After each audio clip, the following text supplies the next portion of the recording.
And a good evening and welcome now to Hillsboro High School. I'm Frankie Castillo. Glad to have you alongside for Poplar Bluff Mules football. It is the regular season finale.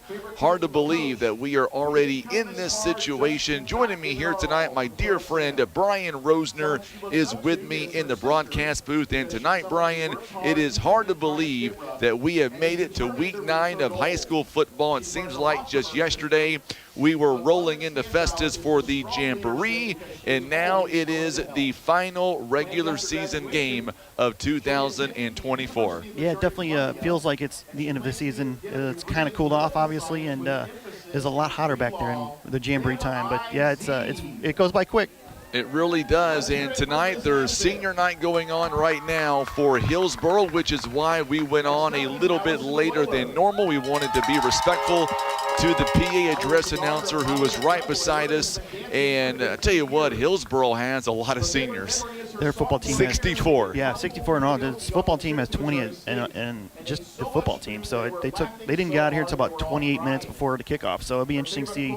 And a lot of the guys were just standing around watching their teammates. They've got a lot of seniors this year. They really do. And tonight, with it being our final regular season game of 2024, there's a lot, believe it or not, at stake. And tonight you're going to help us break everything down because you are the numbers man. And I've been looking at this all week long trying to figure out, okay, where can Poplar Bluff end up tonight with all kinds of scenarios, and it all comes down to one thing.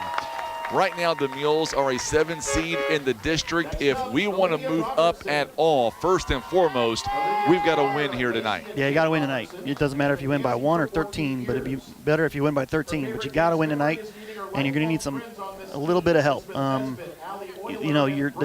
team like Valley View's got to win. Chaminade's got to win. It helps if Cape Central wins. It helps if Jackson wins. It helps if Sykeston. All the teams on the Mules have played. If they win, that helps the Mules a little bit. But the biggest thing is the Mules have to win. If they don't win, they're a 7 seed, period. Doesn't matter if we lose by 1. You lose, you know where you're at next week. Yep. Now, let's say we win tonight. Let's say we win by 13 points. Best case scenario for the Mules. Yeah, best case scenario for the Mules. They win by 13 points. Webster Groves lose. Melville also gets a beat. The Mules have a chance to move up 1 spot, probably into the 6th seed.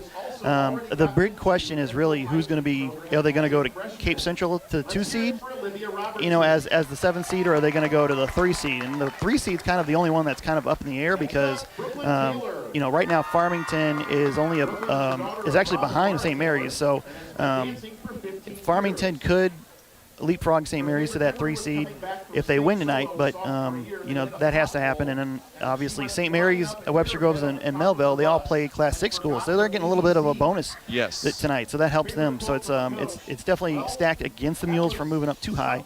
But the big question is, next week are we going to Cape or are we going to either Farmington or St. Mary's? Well, let me ask you this, and some people have brought this to my attention. I don't see it, but if you see it, I know you'll let me know. If we win by 13 points here tonight, I still do not see a scenario. I wish I did.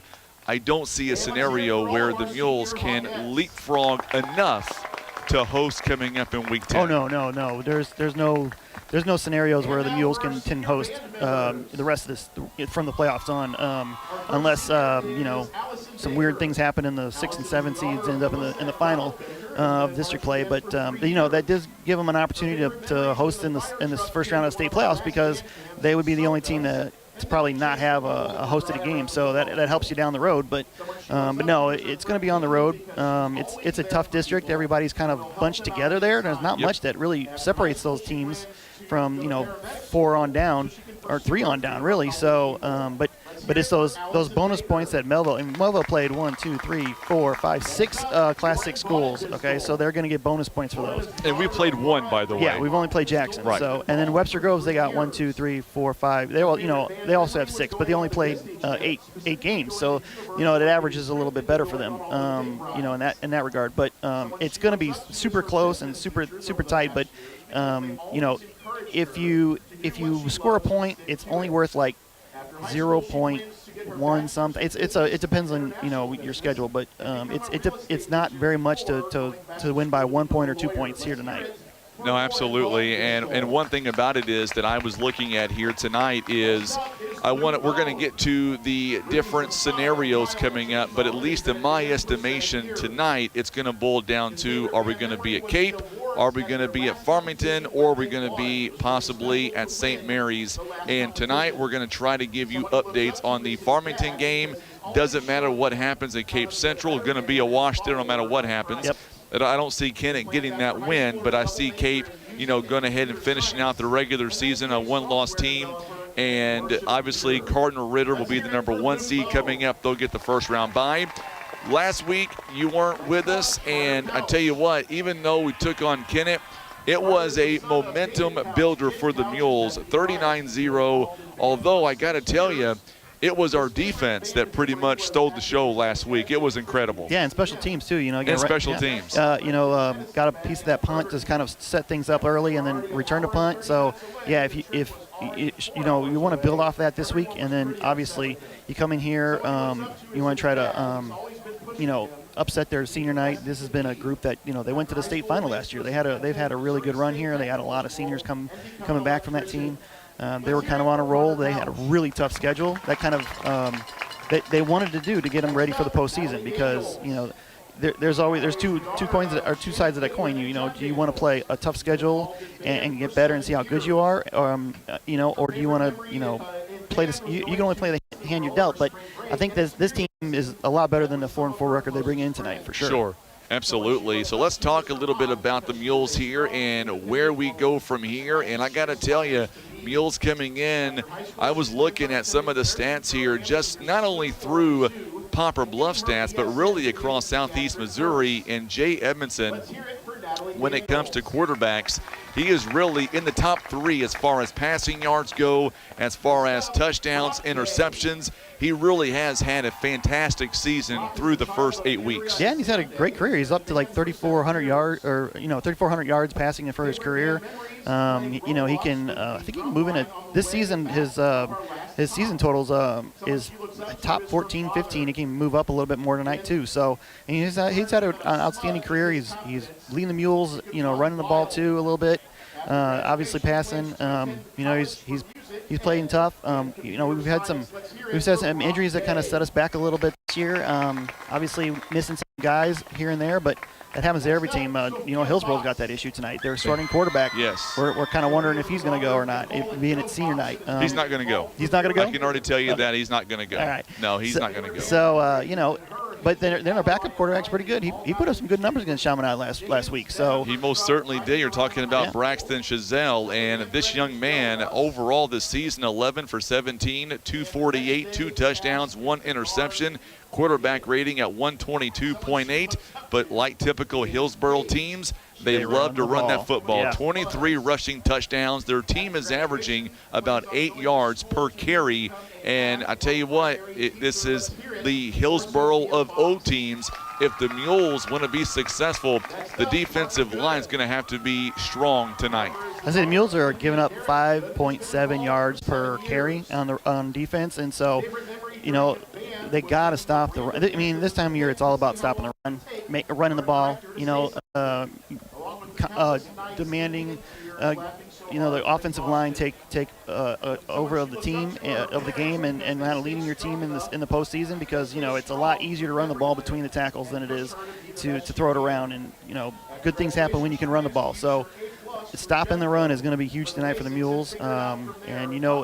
Hillsboro, if you load the box up, put an extra defender in there trying to stop it, they're gonna find ways to throw it around a little bit and beat you. So it'll be interesting to see how that little chess match goes. Absolutely, and it looks like we've got about 10 minutes until we kick off, but I think we're going to be running a little bit past 7 o'clock tonight, with it being a senior night. So what we're going to do real quickly is, for those of you watching on Facebook and YouTube, we thank you so much for your continued support for Mules football. By the way, tonight we are going to give away the mothership prizes of our trivia. You helped me out again this week. I'll get into that coming up a little bit later on. But tonight we are going to Give away not one, not two, not even three, but 4 separate family feasts from Pizza Inn. I talked to my good buddy Jeff at Pizza Inn. He wants to go all in for a reason. I'll explain why later. Also coming up in the second half, I think it is our biggest prize we've ever given away for Mules Sports, for Mules Football, that is, a gift card of Academy Sports and Outdoors. It is worth $300. Ooh. Tonight, we're going to give that away because tonight it is our final game on Facebook and YouTube of the season. Next week, we'll be on video, but because of Misha rules, as you know, Brian, we have to stream through Misha TV, so we're not going to be able to show the video on Facebook or YouTube. So Tim and I thought, you know what? We'll go out tonight with a bang. Hey, I could get some really good fishing gear with that. No, you're not allowed to win. Oh, man. You're on the air, so you're not allowed to do that. But I will tell you this. It's been a great week, and you saved my bacon this week because, honestly, I wasn't even sure if I was going to be here tonight because I had some serious medical issues on Tuesday and Wednesday and Thursday and still struggling a little bit tonight. But I told the doctor they wanted me to take tonight off, and I asked the doctor very simply, is my heart okay? He said yes. I said, is my oxygen levels okay? He said yes. And I said, I'm not missing Mules football. There you go. You got to figure out something because I can't miss this football game. So here I am 24 hours later against doctor's orders. I'm here, and I'm excited. Hopefully the Mules are ready to go. And there's one thing that sticks out to me right off the bat that I think I don't know the extent of the circumstances, but I do know that we're not going to have one of our defensive linemen.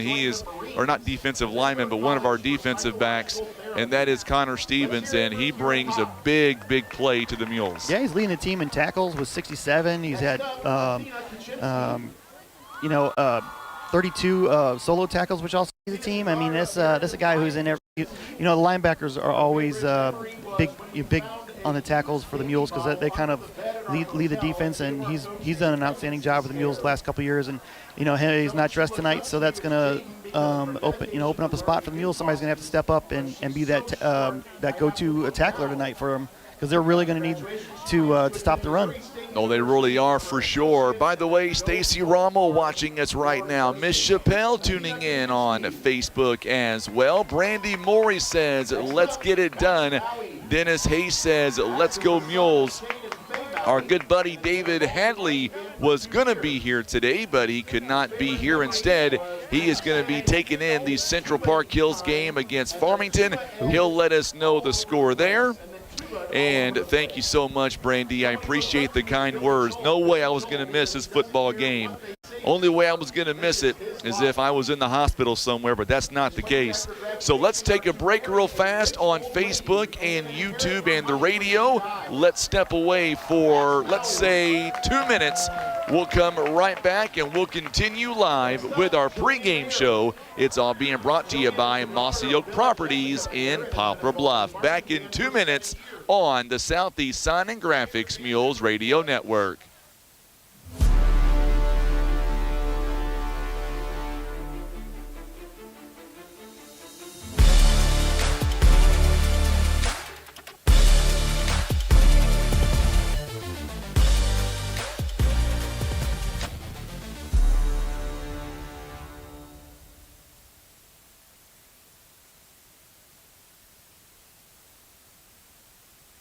Pizza Inn wants to know, what's your favorite slice?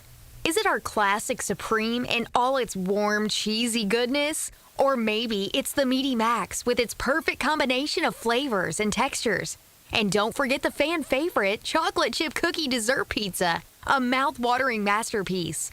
Your Poplar Bluff Pizza Inn serves up all your favorites, so no matter what slice you crave, Pizza Inn will satisfy. Pizza Inn, where family and flavor meet.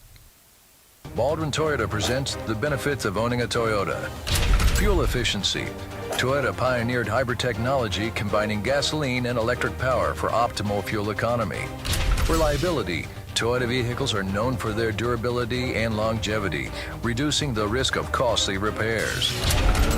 a strong resale value. Toyota owners are more likely to fetch a higher price compared to similar models from other brands. Experience these benefits and more firsthand at Baldwin Toyota. Barker's Towing and Auto Repair. As the name suggests, Barker's does more than just towing. Here at Barker's, we offer a complete line of automotive services, including tires, brakes, alignments, maintenance, and repair.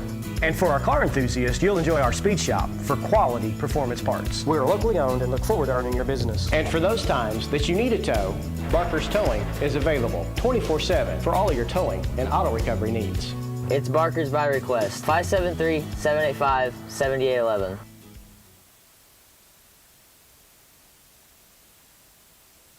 All right, so we are back here in Hillsboro, and we are just moments away from the opening kickoff here tonight.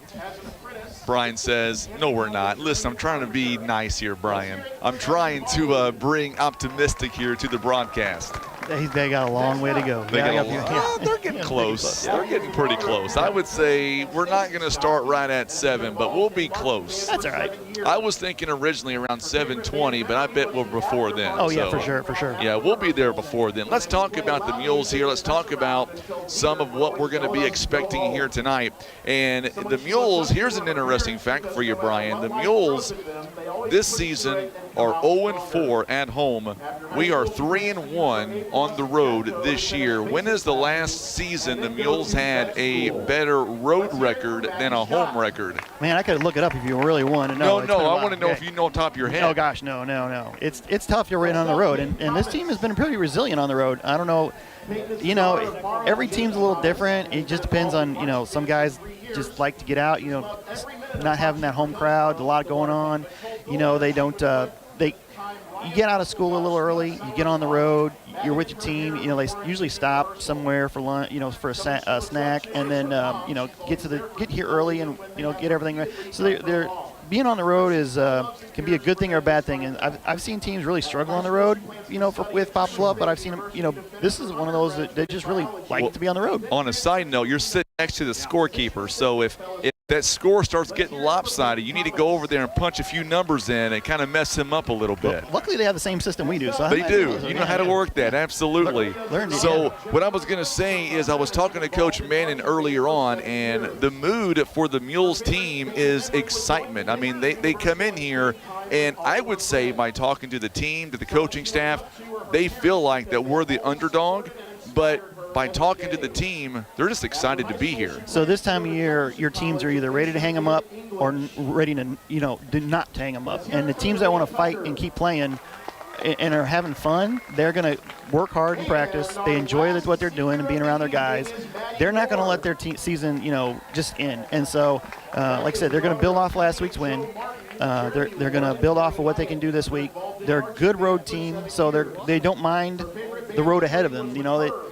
You have a really tough district with Cape and Cardinal Ritter at the top. And so if you're going to get to the playoffs, you're going to have to go through the best. And if you get to the playoffs, you're going to have to play the best. So as long as you're playing your best football at this time of year, you've got a chance. And so if the team has the right mindset tonight and really wants to play, next week and the week after that, they hold their destiny in their hands. They just have to work hard in practice, pay attention on film and make sure that they do their assignments. And anything can happen in high school football. I think Coach Jefferson may have hit the nail on the head as we are wrapping up senior night as we speak.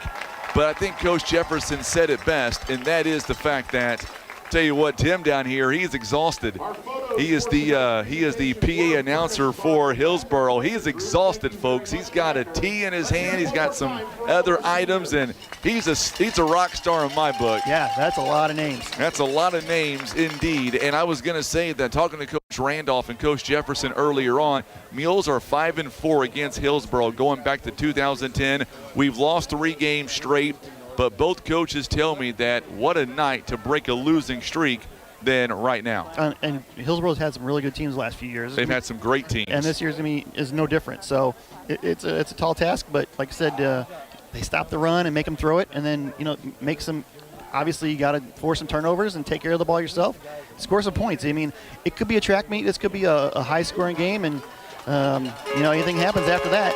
But I know one thing, we're going to hear a lot of cowbell. Yeah, we already hear it now. Here comes Hillsboro. They are being led right now by Braxton Chazelle. He is the starting quarterback, and there's that cowbell. We're going to be hearing that all night long. Thanks a lot, Tim. Not the Tim beside me, the Tim outside on the camera. I got to remember there's two Tims in here tonight, so I got to explain which one I'm talking about. And of course, if I say Tim, I mean the guy outside on the cameras. So tonight, Chris Duncan on the Hillsboro Hawks. He is averaging about 7 yards per carry, 6 touchdowns on the ground. Right now, though, what we're going to do is we're going to go down field side for our performing national anthem, and then we'll come back and we will have the opening kickoff tonight live here from Hillsboro. It is the Mules and the Hawks. It is week 9 of high school football. Let's go down field side for the playing of our national anthem.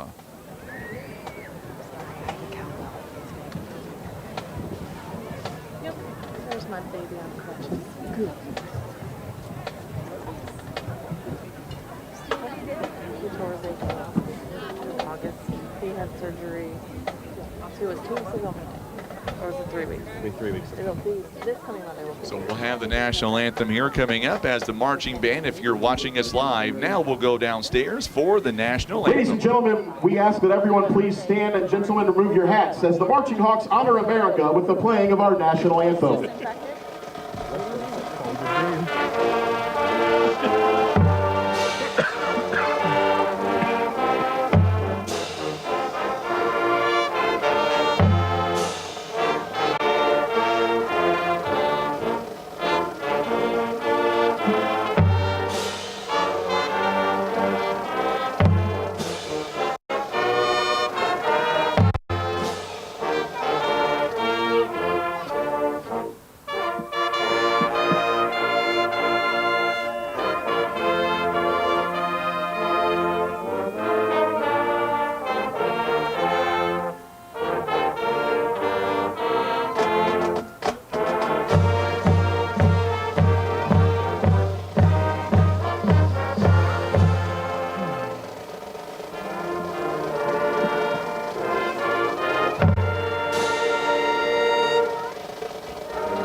So there you go. There is our national anthem, and we are moments away from the kickoff. So what we'll do, let's step away for 30 seconds. We'll come right back, and we've got an update on that Farmington score already against Central Park Hills. I'll give you a hint.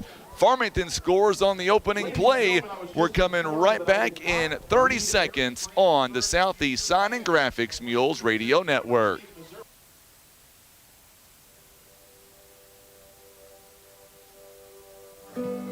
Here at Mossy Oak Properties Mozark Realty, our clients come first. Our team of full-time agents go the extra mile to make sure you are satisfied. At a glance, we are outdoorsmen, but if you dig deeper, you will find real estate experts ready to help you write the next chapter of your life. Contact any of the full-time agents of Mozark Realty at 712-2252 or online at mozark.com.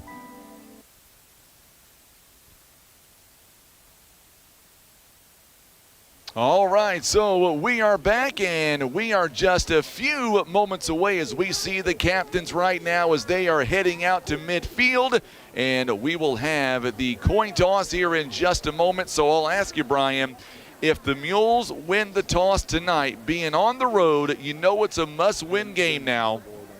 We might as well say the playoffs are here tonight. If the Mules want to be successful, have a chance to move up out of the 7th spot, if you're Coach Manning, you're the Mules right now, do you want the football first, or do you want that defense to get a crack at it first? I think the old adage is on the road you take the ball, but I've always been wanting.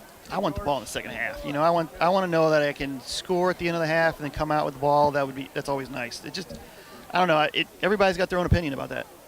All right, so we're going to find out coming up here if the Mules can come out, and we'll see what they decide to do first. So our good buddy David Hadley lets us know that Farmington, they score on the opening play from scrimmage, and Farmington They are just trying to move up in the standings. They are trying to go to a 3 spot is where they are trying to go. By the way, for the Mules tonight, Hunter Clifford is down there as one of our Mules captains.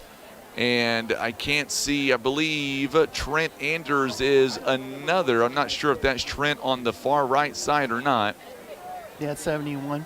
71, so that's not going to be Trent Anders. Instead, that'll be Kyler Wilson. Coins in the air, by the way. And I believe that Hillsboro has won the toss. Looks that way, and it looks also that way that the quarterback is definitely not working. Yeah, he is not going to play. He's got a splint on his throwing hand. He was out. He was out there throwing around before the during the senior part. Ooh, I like this. That's nice. Yeah. I like the mics now. The Revs have mics tonight. I like that idea. So the Mules have won the toss, and they're going to defer. So we're going to see the Mules defense here right out of the gate. So Mules are going to kick off tonight. Hillsboro will receive on the left side of the 50-yard line. Brian, only one question. Are you ready? I'm ready. Ready for week 9. We are excited to bring you a high school sports. We've got not 1, not 2, but 3 trivia questions here tonight, including the big one coming up in the second half. And I can tell you that all 3 trivia questions, much like the majority of them this season, has been because of Brian Rosner, and I appreciate that, Brian, a lot this week, because if it wasn't for you coming up with them pretty quick, I wouldn't have been able to do it. I spent all morning just trying to get ready for this football game, being out the last 3 days. You know, the football season, the week during the football season goes quick, doesn't it? It does. You're finishing up stats from on Monday, and then by Tuesday you're like, well, I'm going to finish this up, do that. I'll get to that later. And then by Thursday, you're like, whoa, the football game's tomorrow night. So let me just tell you, a lot of people are wondering, and I really appreciate the thoughts and the prayers. It's not an illness that I have. I'm having some serious migraine issues, and I tell you what, if you've never had a migraine, pray you never get one because it stinks. They are not fun, no. They are not fun. I got it Tuesday night and still dealing with it today, and the doc says shouldn't travel, shouldn't do this, shouldn't do that. The lights here tonight, I'll get through it, I promise you. We're about ready for kickoff here tonight. The Mules against the Hillsboro Hawks. Mules Nation, are you ready? We've got the big window in front of us, so Brian's going to have things on the left side of the 50. I've got things on the right side. Mules are going to kick off. They're going to kick off right to left. So Mules are going to kick off, and here we go. Week 9 is underway. And there is the kickoff taken back near the 10-yard line. He is pushing ahead, still on his feet. Boy, the Mules have had trouble bringing him down. Good job by Bryce Dobbs as he is able to bring him down, but not before a great return. Yeah, that was rolling on the return. He looked like he kind of just followed his blockers all the way up, and he's going to get, where are they going to mark him at? So Aiden Rowland is going to end. Like the Hawks will start right at their own 43-yard line. So 43-yard line, great return by Hillsboro. And now we are underway for this first play from scrimmage. Hillsboro is going to go from left to right on your TV and radio dial. New quarterback Braxton Chevelle there, going to keep it himself, and he's a dangerous running threat, and he's going to have a big gain. Spencer Nunn is going to be granted the tackle there. Already in Mules territory, down to about the 42-yard line. Big gain on first down. That one goes for about 15 yards, and they're not wasting any time. Shotgun formation for the Hawks. They're wearing their blue jerseys. There is a handoff again to Rowland. This time the Mules only going to give him about 2 yards.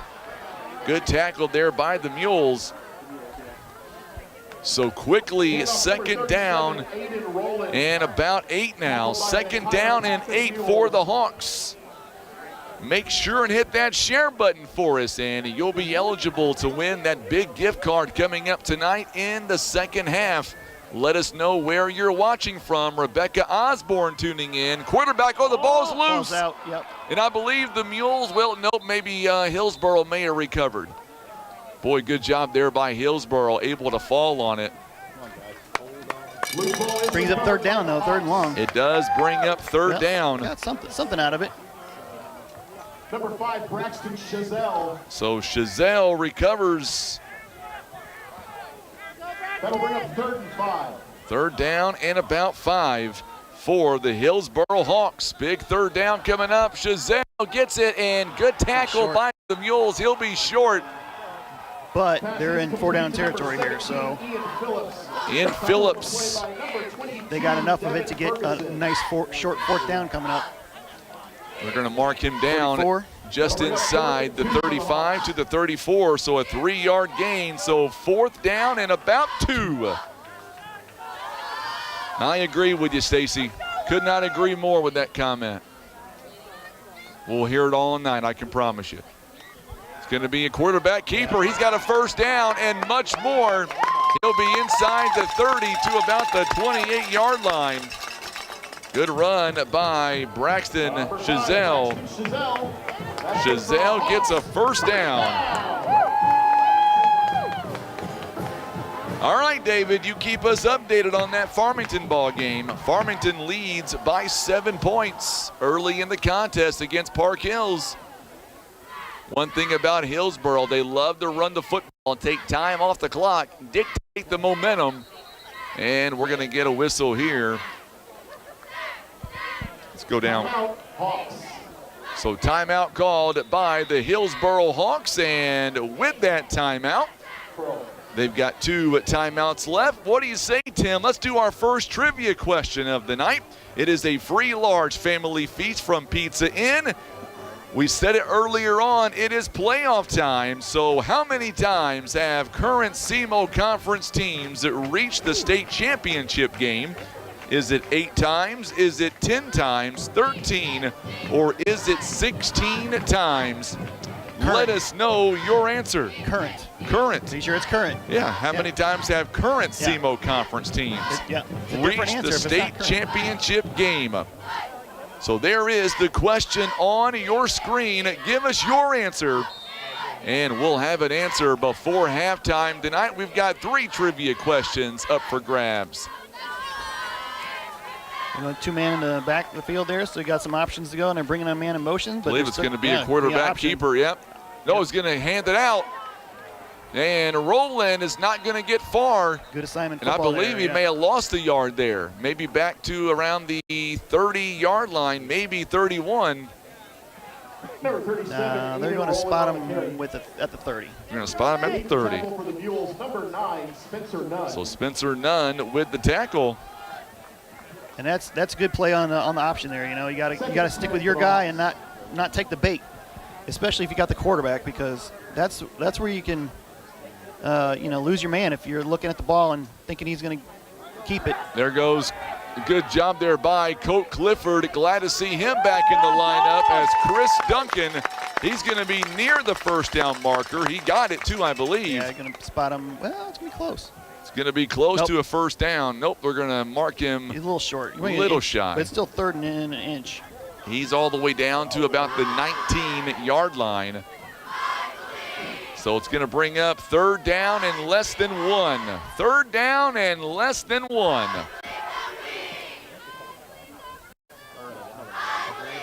Just shy of the 1st down. It'll bring up 3rd and short for the Hawks.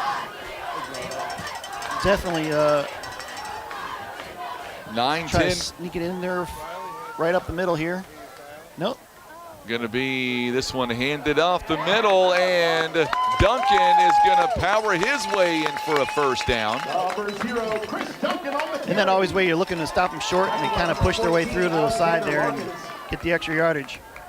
And they're going to mark him down, I believe, at the 10-yard line. The nose of the football is on the 10, so it's 1st and goal on the 10-yard line. Hillsboro moving down the football field on their opening drive. There's another handoff to Ian Phillips.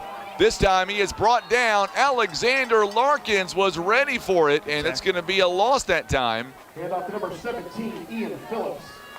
So Phillips is going to be taken down for a loss. So they, it's not first. It's going to be second and not second goal. They're going to give them an opportunity to get a first down. It I looked like guess so, yeah. Just outside the 10, but yeah, maybe but, down to the 1 yard line before they get a first definitely down. Lost some yardage there. Believe they mark him back on the 12. Yep. Second down and 12 to go. Formation here getting set for the Hillsboro Hawks. Mules defense, they're set. Another handoff to Duncan. Duncan cutting upfield. And boy, the Mules taking him down. Dylan Hall there with a good tackle. Also, Colt Clifford. Tackled by number 1, Dylan Third down. Third down. And they're back to the 10. So about a 2 yard gain. So third down and about. They can get a first down inside the 10, yeah, but it's. You're definitely in 4 down territory here. Yes. They haven't gone for kick the field goal this year, so that's an option, but you never know. I think they're going to go for it. Yeah, it's definitely 2 down. They're going to throw here.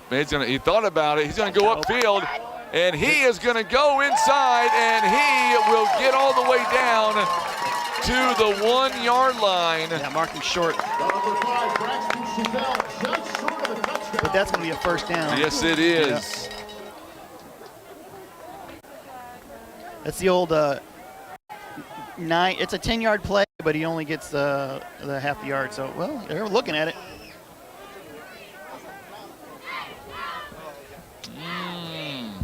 They haven't. They're going to be, I believe, measuring. Yeah, it looks. Looks like they're going to bring out the chains. I think he's got the first down. From this vantage point, it looks like he's got the first. It's mathematically he's got the first, but I don't know. It depends on how they have that. The chain. They're gonna. What they do with the chain is they have this little clip on the yard line, like the 10-yard line, and you're gonna see the one referee. He's got the clip right there, and he's gonna hold it and put it down on the 10-yard line, and they stretch it from there. So that's how wherever they have that thing clipped on there is how far the 10 yards is gonna be. Cape Central, they're off to a good start over Cape Central. There is your first down. Sykeston scores first over Charleston. So it's first and goal on the 1, or just really inside the 1 yard line. Yeah, that's inside the 1 for sure. Now the clock starts again. Mules defense trying to hold up here, going to hand it off, and this time it is a touchdown.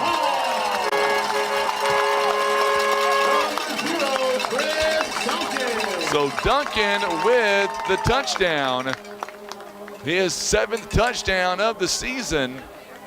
7:06 to go here in the opening quarter. It is now a 6-0 ball game.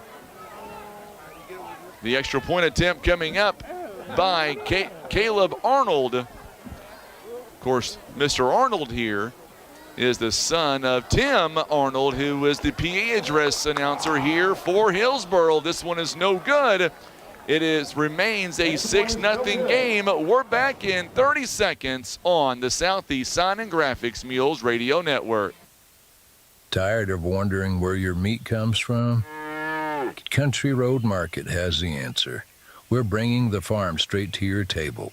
From fresh cuts to custom processing, we do it all. Bring us your deer, hog, or cattle, and let our expert butchers work their magic. Skip the grocery store and support your local farmers. Country Road Market is located at 558 County Road 507, just off Highway KK in Wapapillo. First drive by Hillsboro goes 12 plays, 57 yards. It took 4 minutes and 54 seconds. It is capped off with a 1-yard touchdown run by Chris Duncan, and now the Hillsboro Hawks, they lead this ball game 6-0. Number 85. Yeah, that was a good drive from those. It started from that nice return, and they did a good job. Faced third down twice and converted one, and converted the fourth down too as well there. So now the Mules going to have to come out and do exactly what Hillsboro did. There is the kick, and this one is, it's going to be a bad snap there by the Mules. They touched it last, and I believe it goes out of bounds or recovered barely by the Mules, and that's a huge break there for Poplar Bluff. Yeah, the ball looked like it could have bounced out of bounds, and gotten the extra yards, but I don't think he was hoping it would bounce. It just kind of took a funny hop there, and luckily he was able to pounce on it.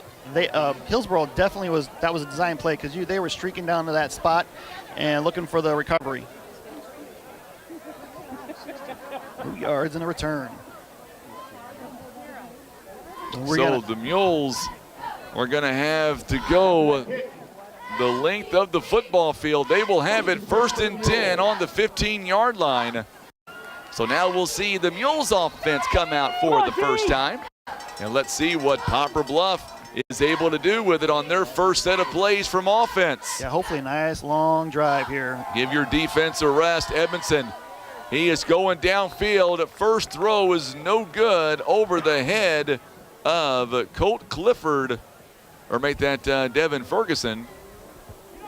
That's who that was intended for. We were talking to Coach earlier on, and he was telling us, Coach Manning told me that he is anticipating a heavy dose of the run or the throw here tonight. Yeah, if you have a good team that can a team that can run the ball real well, you probably have a good defensive line to go with it, because those guys are going to play against each, or go both ways, or definitely have go at each other in practice all the time. He's throwing it again. This one finds Logan Slack. Depending on where they mark it, all the way to about the 31-yard line. Subway food that fuels the Mules. And that is a big first down gain by the Mules, all the way out to about the 31-yard line. So a big first down. The Mules are moving those chains, and that's what the Mules needed to do on that drive. Mules needed to get that thing started. This one off the fingertips of Hunter Clifford. There is an incomplete pass, 2nd down and 10. So 2nd down and 10 for the Mules offense.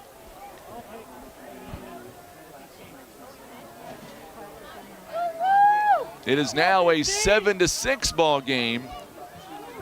Farmington leads as Jackson Jones a 1-yard touchdown, and for Park Hills 2-point conversion no good.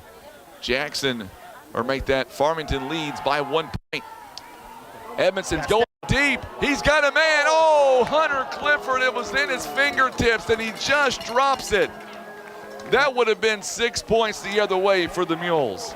I think he was thinking touchdown before he had it in his hands. I think you're right. But he great throw there from Jay, and just had a step on those defender, and man, just one of those going to. Jay put it right where it needed to be. Yep. But it definitely tough. It was over his shoulder. It was perfect throw, and man, it was in his hands. Just couldn't hold on. Big 3rd down coming up here for the Mules. 6:23 to go here in the first. I go right back to Hunter again. He'll catch the next one. Oh, absolutely. Yeah. You know he's mad at himself for that one. Yeah, he's kicking himself. Edmondson's going to throw again. Scrambles outside the box. Now he's throwing on the run, and this one is to Dylan Hall, but it's no good.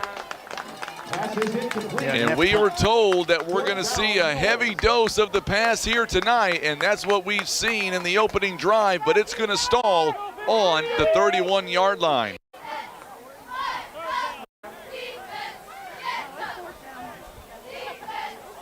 So already 4th down. Mules get 1 first down on that drive. And now Clifford going to come out, and he will kick it away for the Mules. The Hawks like to put 2 guys back there to return, and that leaves, one less guy up top to keep an eye on things. We'll see if that becomes a factor tonight. Good snap, good kick. Once again, Hunter has had a great season on punts. This one is inside the 40, taking a Mules bounce to around the 36-yard line. So now we'll see Hillsboro come back out, and we'll see what the Mules are able to do with it here. Mules defense, can the Mules get a big stop? That is the question. They are down only by 6 points. Looks like they're having a great time down there on the track. I would say the Mules defense, if they can figure out a way to get a stop here, I still like the momentum swing to the Mules. Yeah, got to get a stop. Got to get them to off the field. Mules have, or defense rather, out there for the Mules. First down and 10. Hillsboro leads at 6-0. Final game of 2024 regular season. It's going to be a pass this time to Phillips. Phillips misses one tackle, but he's not going to miss a second. And I like the play there by Dylan Hall, who couldn't get him wrapped up the first time. Bounced right back up, Brian, and continued on to the play to try to bring down the big man. Number 17, Ian Phillips. Yeah, he slipped away, but he recovered really quick to get him down and keep him from getting a first down. He's going to bring up second and a short. About 4? Yeah. Second down and about 4. 6-yard pickup on the play. Mules defense trying to tighten up here. It's going to be a handoff. Job run, Chris. Chris Duncan goes right up the gut, and he's going to have enough for a first down. Chris Duncan will have enough for a first down. Hillsboro. He will get all the way out to the 47-yard line, a gain of 5 yards. It is first down and 10 Hillsboro. 5:15 to go in the first quarter. Hillsboro trying to go up by 2 scores early on against Poplar Bluff. Chazelle taking his time. There's another handoff. This one to Rowland, and he is going to bury his way to near midfield, maybe to the 49 of the Mules. Yeah, that's going to be a 4-yard pickup. So Rowland able to power his way through. He's all the way to Mules territory now. They'll mark him down at the 49-yard line. So another second down and about, well, they're going to say more on the 50-yard line. Between the 50 and the 49. Chazelle taking his time. I like the way this kid concentrates. Going to be a quarterback keeper this time. Larkin's wrapping him up, and also Lincoln Warren. Both of those guys doing their job, and they'll lose about a yard. Yeah, it brings up third and about 7.5, yeah. So third down and about 7. You'll call it 7.5. I'll call it 7. How about that? We'll split the difference. Works for me. Third down and 7 to go. Mules defense trying to make a big stop here, down by 6 points. Chazelle, long snap count, and there's the snap. Here comes Warren. Got a little pressure on now him. we got some flags on flag. the play. It's incomplete. It's going to be a hold. I believe you're right.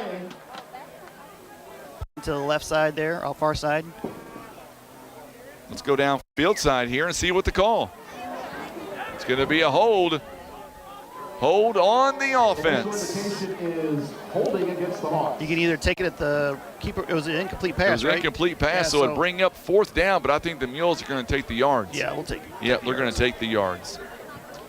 So a 10-yard penalty coming up, and that's going to put the ball back on the 40-yard line. So instead of it being third down and 7, now it is third down and 17. Mules defense doing their job that time around. It kind of changes things a little bit because if Hillsboro doesn't get a lot of yards on third down, you would figure they would punt the football away. Yes, you got to get a stop there right here. Here comes the Mules again. He got hit on the release, and what a play by the Mules defense, and good job by Colt Clifford to hang on. The pass was intended for Ian Phillips, and that's going to bring up a fourth down and 17. The Mules defense doing their job that time, Brian. Yeah, I got good pressure from the backside there and was able to force him over to the right. He had kind of a little throw on the run. He saw his guy a little bit too late and just couldn't lead him out there to the ball, but Mules covered it well and forces in the punt. So now the punt team coming up for the Hillsboro Hawks. So Mules going to get the ball back. This one's going to take a Hillsboro bounce inside the 30, all the way down to about the 20-yard line. That is where the Mules will have it. So the Mules, That punt's going to have the Mules starting first and 10 from about the 20-yard line. that was a great punt there by Hillsboro. Yes, it was. Ladies and gentlemen, I want to send a special That's a shout-out to huge three of punt our Hillsboro of 40 youth yards volunteers by team Colton who are playing in Romaine. the semifinals this weekend. The Mules second, football third proudly grade presented boys by who are Ozark playing Total at Healthcare, Senator Jason Bean, Maverick Glass, Edmondson, and Holt Attorneys at Law, Air Solutions. Also being brought to you by Larry Hillis Dodge, Eye Care Specialist, and Christian Automotive and Tire. Now the Mules going to hand it off. Xavier Jones, he got a few runs last week. He's going to get out to around the 24-yard line. Hand off to number 11, Xavier Jones. So Xavier Jones gets around 4 yards. It's a good start there on this opening drive by the Mules. Well, you know what? I say that. They're going to give him out to, it looks like, the 25. No, 24 will be good enough. We'll say 4 yards. The nose is touching the 25-yard line. 2:49 and counting here in the first quarter of play. Mules trying to match point for point right now with the Hillsboro Hawks. They're down by 6. Edmondson's going to go back to the air. Hunter Clifford has a Subway first down. And he is going to be brought out of bounds at near the 35. And now a flag comes in very, very late. So we'll see what the flag or who the flag is on. Flag came in very late. Yeah, it's never a good sign. Usually unsportsmanlike that time. Usually, you know, somewhere around there. So Clifford got the Subway first down.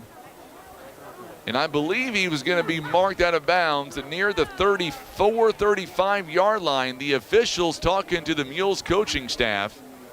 Yeah, so they get him to the 35, they're going to personal foul. Personal on the foul defense. against the defense. So we're going to add about 15 more yards on that play. Penalty is a personal foul against the Hawks. So here's the fun. You get the 10 yards for the pass, and then because it's afterwards, and then extra 15. And then you're going to put 15 more. So now the Mules will have it first and 10 on the 50-yard line. And that is a Subway first down. Subway, food that fuels the Mules. Jim Hager is tuning in. Glad to have you alongside, Jimmy. 2 minutes. 2:32 to go here in the first quarter. Mules about to have their first play inside Hillsboro Hawk territory. Another handoff. This one goes to Ferguson. He'll be inside Hillsboro territory. Yeah, bounced it outside there real good. And He really looks like did. he got 4 yards on it. So Ferguson's going to get down to the 46-yard line, a gain of 4 yards. So Ferguson doing his part. Mules inside of Hillsboro territory. Second down and 6.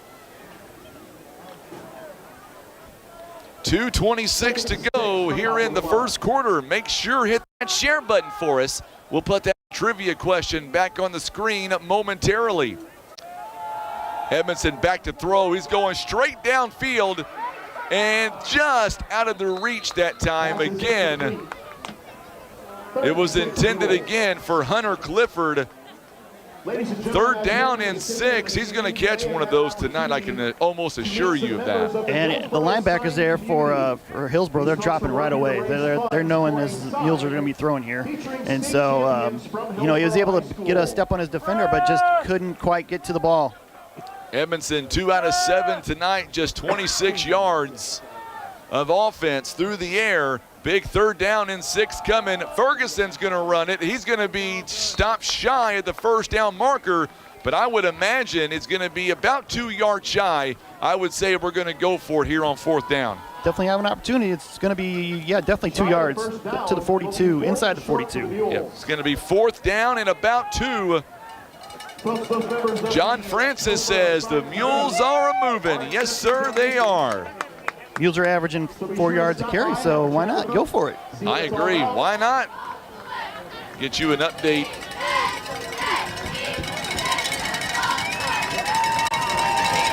You know it's a big play on fourth down when the cowbells come out. Oh, yeah, it's a huge play. Put Ferguson in motion. Ferguson's in motion. He's got a Subway first down.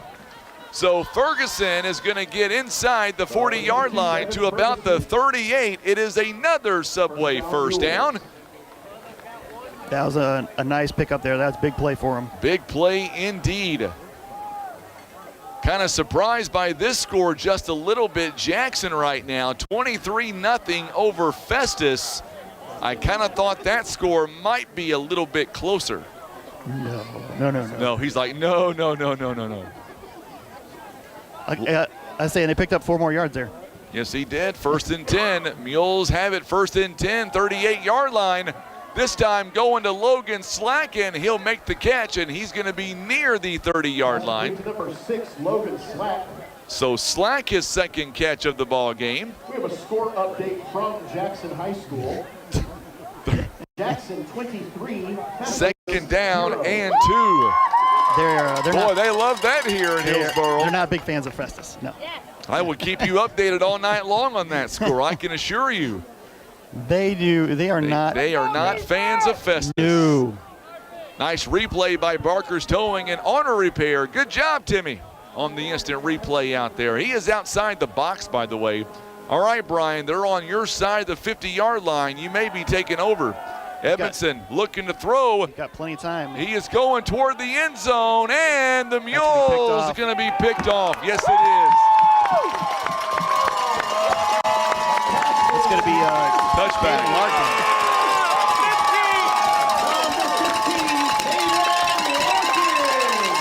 14 seconds left here in the quarter. Caden Larkin picks him off, and that was going to be in the end zone, I believe. It's a touchback.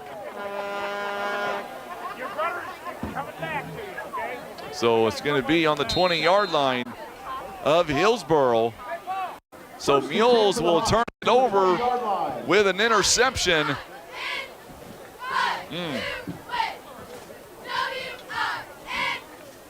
So now Hillsboro comes back. Mules had a golden opportunity. They're going to hand the football off, and the Mules were ready for it this time. Good stop, yeah. Boy, good job. Led by Lincoln Warren, Bryce Dobbs all on the tackle.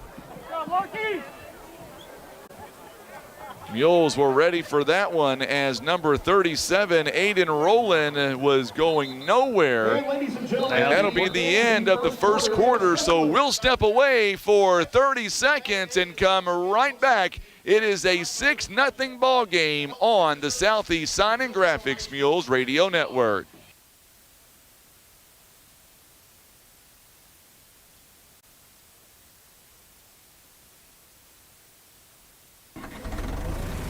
Attention farmers. Kevin's Auto Repair and Tire is running a farm special on tractor tires until the end of the year. Yes, you heard that correctly. Until the end of the year, Kevin's Auto Repair and Tire carries all the big names you know and trust. They also offer all sizes. No matter what size tractor you have, they can get you taken care of. For all of your tractor tire needs, call Kevin's Auto Repair and Tire at 573-840-5353. All right, so we're back here in Hillsboro. Our ball game is being brought to you by Subway, Country Road Market, Barker's Towing and Auto Repair. Also being brought to you by Pizza Inn, Village Express, Poplar Bluff Monument Works, Mossy Oak Properties. Also Ozark Legacy Partners Insurance, Baldwin Toyota, Russians Towing, Whitworth Gift Chest Jewelers, PB Realty Legacy Farm and Land Specialist, Kevin's Auto Repair, and First Midwest Bank. I'll be honest with you, I'm glad the quarter ended because now I can see better. Sorry, Brian. It goes over. We got a little bit of a partition there. It makes it hard to see the middle of the field there. It's a little dark, especially when it gets darker. Yes, so I'm just happy that we're able to see on this side of the 50-yard line. It is a 6-0 ball game. Mules down by 6. Mules were driving earlier. Picked off. It is the 9th interception thrown by Edmondson this season. Looked like he had his man in the end zone, but, it looked like he Duncan got a good handoff. And he is going to have a first down all the way out to around the 34-yard line, 33 or 34-yard line. That's a big one. Duncan is going to get all the way out to the 33-yard line. A gain of 13. First down and 10. Yeah, Mules got to regroup now, start over here, because that was a big pickup there. Huge pickup. Going to be another handoff. Going to option out back to Duncan. Back to Duncan again. Duncan is going to get near the 40-yard line. He might be just shy of the 40, maybe out to the 39-yard line. Chris Duncan. Duncan again. It's a heavy run right now for the Hillsboro Hawks. We knew that was going to be the case. They do the run very well. And they do a lot of different types of runs. You know, they inside handoff and, you know, pitch outs. The options is right there that we saw. And it makes it difficult for defenses to kind of key on what to look for here. There's an inside handoff. Oh, this time he breaks away. Roland, good job there by the Mules. Larkins from behind. Otherwise, it would have been a much bigger gain. But a first down. It is a first down. Hillsboro, they're going to get them all the way to the 50-yard line. Big 11-yard pickup. Could have been a whole lot worse. Yeah, and Mules defender following the play there to get back and get them down quicker. That was Larkin, right? Yep, Larkins. Yep, he made the tackle that time. Doing stats, you're always looking at the offensive player. I always have to go back and look at the tape. There you go. You got to stop in the backfield. Boy, good job there by the Mules. Lincoln Warren on the tackle that time on the quarterback, on Chazelle. Lost a yard. So back into the 49-yard line now. It'll bring up second down and 11. Last check, it was still 7-6. Farmington over Park Hills. Jackson having a field day over Festus right now. Cape Central leading their ball game against Kennett. Bluff Trails in this one 6-0. This time Chazelle gonna throw. He looks like he's gonna throw. Now he does. And the Mules nearly, Devin Ferguson went up in the air but could not come down with it. Third down and 11. I think he thought about running there and then decided, oh, I got somebody, and just couldn't connect. Rebecca Osborne, Stacy Ramos wanting a touchdown for the Mules. We can sure use it. Andrew Jefferson is tuning in. Glad to have him alongside here tonight. That's a big third and 11 right here. Third down and 11. Cape Central leading 14-0 over Kennett. Would like to know if they're resting some of their players or not. Chazelle gets out of traffic. Now he can run. He's got some space, and he is going to be, oh, what a good second effort.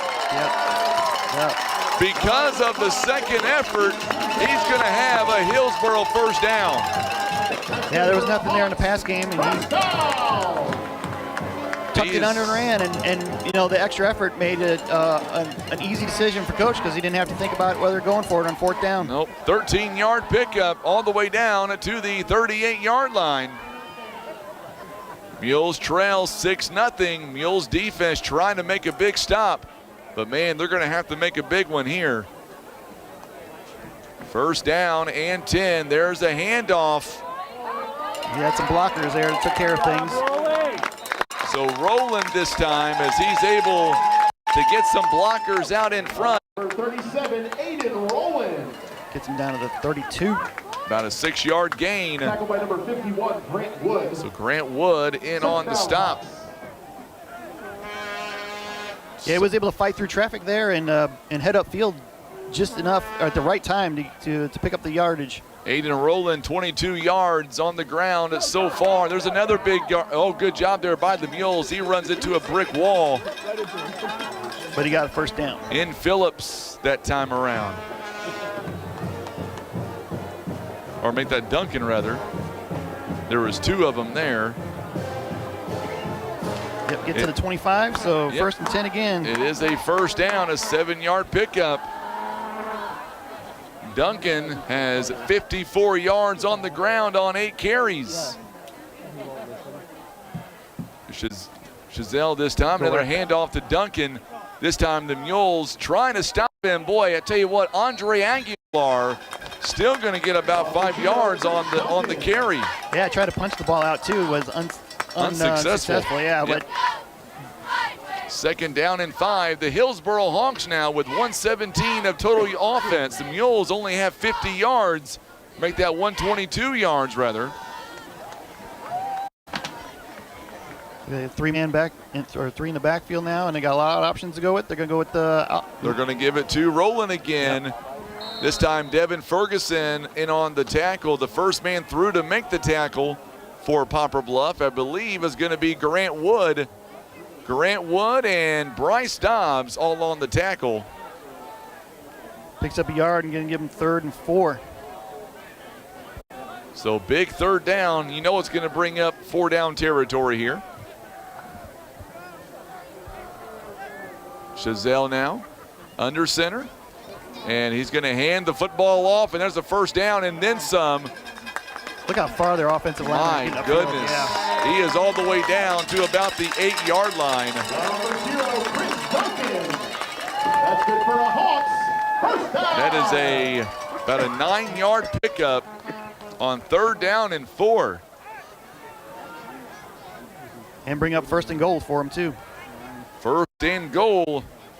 7:29 to go here before halftime. Another handoff to Duncan again. Wow. Duncan, a spin move. He's not going to have the touchdown, but he's going to be down to about the 2-yard line. So Duncan gets about 6 yards. Mules trying to stay with a 1-score game, but they've got some work to do. Tell our scorekeeper friend to put some points for the Mules on the board. I wouldn't mind. Got to earn them, man. Got to earn them. Okay. Yeah. Well, you're closer than I am. I was going to say push some buttons. That's got to be a penalty. And we're going to have a penalty. Yeah, illegal substitution. Yep. Here. Illegal substitution against the Hawks. So that's going to bring up a 2nd and goal now from the 7-yard line. So 2nd and goal from the 7.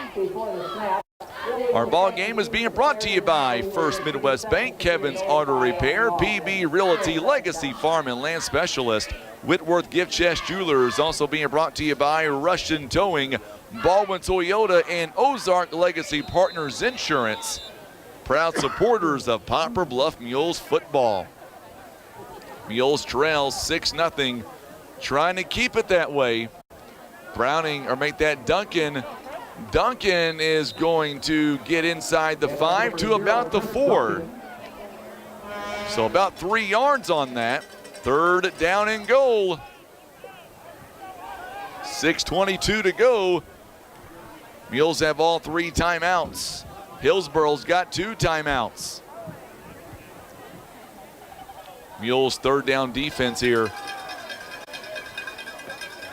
Kind of hurrying up a little bit, trying to catch the Mules off guard, I guess. But definitely a big play here. Chazelle, this time he's going to run it himself, and he's going to get in and score the touchdown. Right through the fingertips. Right through, indeed. It is a 4-yard touchdown scramble, and now it is a 2-score game. Hillsboro now leads 12-0, and you think they're going to go for 2. Absolutely.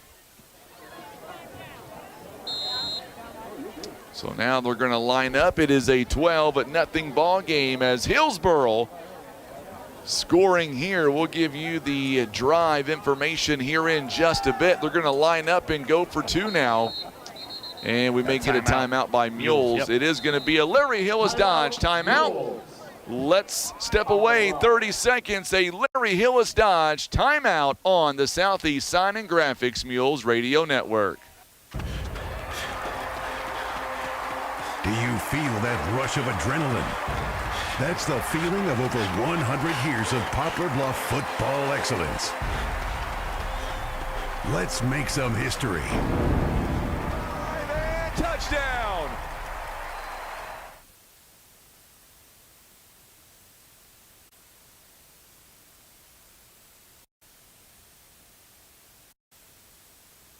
So we are back here under 6 minutes now, and a big 2-point conversion coming up here for the Hillsboro Hawks, Brian.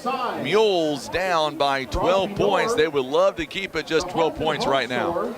Yeah, and again, they're going to have to stop the run on this play because they're just going to be able to run it right into the end zone. It's going to be a long night for the Mules. They're going to run it up the gut, I can guarantee you. That's what they're going to line up to do here on this 2-point conversion. Mules taking a Larry Hillis Dodge timeout. We'll see what they do. And Mules, oh my goodness, Duncan, or make that Chazelle rather. Yeah, he couldn't pull it to get it out. Could not do anything with it, so the Mules a small win on that play. Our anchor sponsor. Let's go ahead now, and Tim put up that trivia question up on the board once again. It's playoff time, basically. What we want to know is how many times have current CMO conference teams reached the state championship game? Was it 8 times, 10 times, 13, or was it 16? We will have your answer coming up. The winner is going to get a free large, a family feast from Pizza Inn. Now, I'll tell you, I did have one of those on Monday, and Brian, it was amazing. It's good stuff, yeah. It was great stuff. I had that before the migraine set in. No, not right before, though, right? There was a few days in between. Yeah. Now, it wasn't because of that. Let me tell you, that was my best meal of the week. I enjoyed it. So let's hear your responses on social media. I'll tell you what, if the Mules here can score before halftime, I think the momentum back on the Mules side, down by just 2 scores, still have about 6 minutes to go, have 2 timeouts, but the Mules, let's be honest, the Mules, they've got to score on this drive, or at least make it very interesting. Yeah. They were moving the ball before, so you just got to pick up that momentum back up and get some. A shorter kickoff this time at the 20-yard line for the Mules. Ferguson is going to get across the 30 to about the 32-yard line. He almost broke that thing. Yes, he did. By number 22, Devin Ferguson. So about a 12-yard return. Mules will have it now, 1st and 10. Mules going from left to right. Our good buddy Ed Norton tuning in tonight. Glad to have you alongside, Mr. Norton. He'll be 1st and 10 for the 1st and 10, Poplar Bluff. Best starting position for the Mules tonight. So that's a good start. Central Park Hills at Jackson Jones, a 5-yard rushing touchdown, 2-point conversion good. They now lead Farmington 14-7. There's a handoff to Spencer Nunn. Nunn goes nowhere. Aiden Rowland with a big stop on 1st down. And that's going to mark them, I believe it's going to say no gain. So the Mules may have got. It's a loss of. Is it? Yes, sure is. Yep, lost of 5. It was hard because you were looking at the same part of the field. I was looking at the, yep.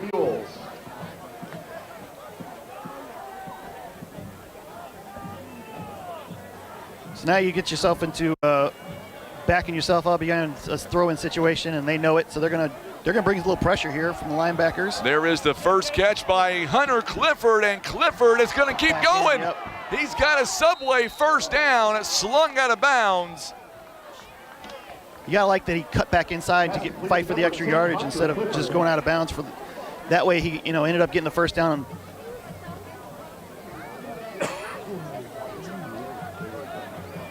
Where are we at?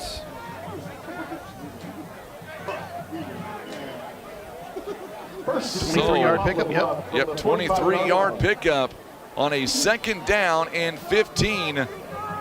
Mules all the way inside Hillsboro territory to the 45. Big play there by the Mules. Edmondson, he's going downfield. He's got a man there. This one is caught.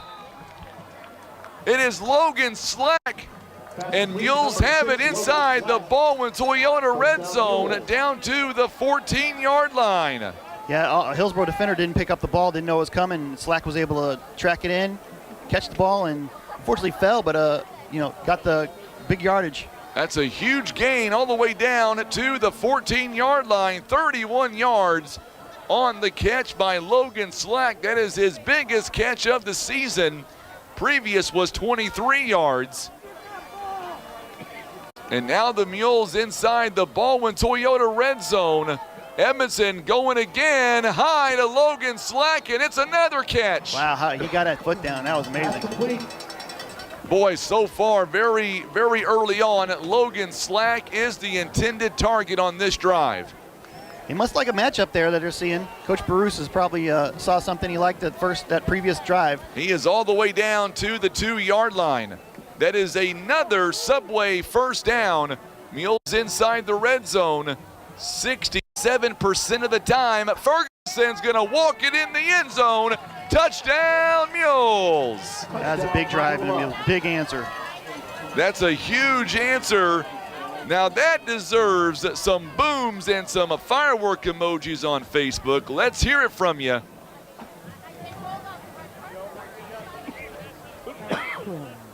Mules punch it in the end zone. The extra point attempt is coming up here for the Mules. Ozark Legacy Partners Insurance extra point.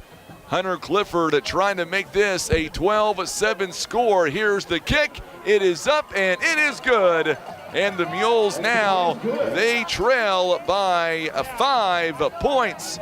We'll be back in 30 seconds. Don't go anywhere. Mules are on the board on the Southeast Sign and Graphics Mules Radio Network.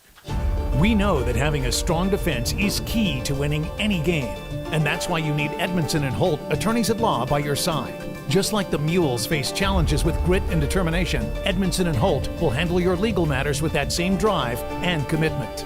From complex cases to straightforward advice, Edmondson and Holt is the strong local defense you need. For a free consultation, call Edmondson and Holt at 573-785-0127. So the Mules this time, they score, they answer right back. It is now a 12-7 ball game. Want to hear something funny, Brian? What's that? Jackson right now, they lead 26-0 over Festus with 3:30 left to go before halftime. Ooh, that's a quick game. Quick game indeed. So Mules coming back, and they score on this drive for the Mules. It's a quick one. It was a quick score indeed. It goes 5 plays, 63 yards, only took 92 seconds off the clock, and now Hillsboro, they've got plenty of time to score.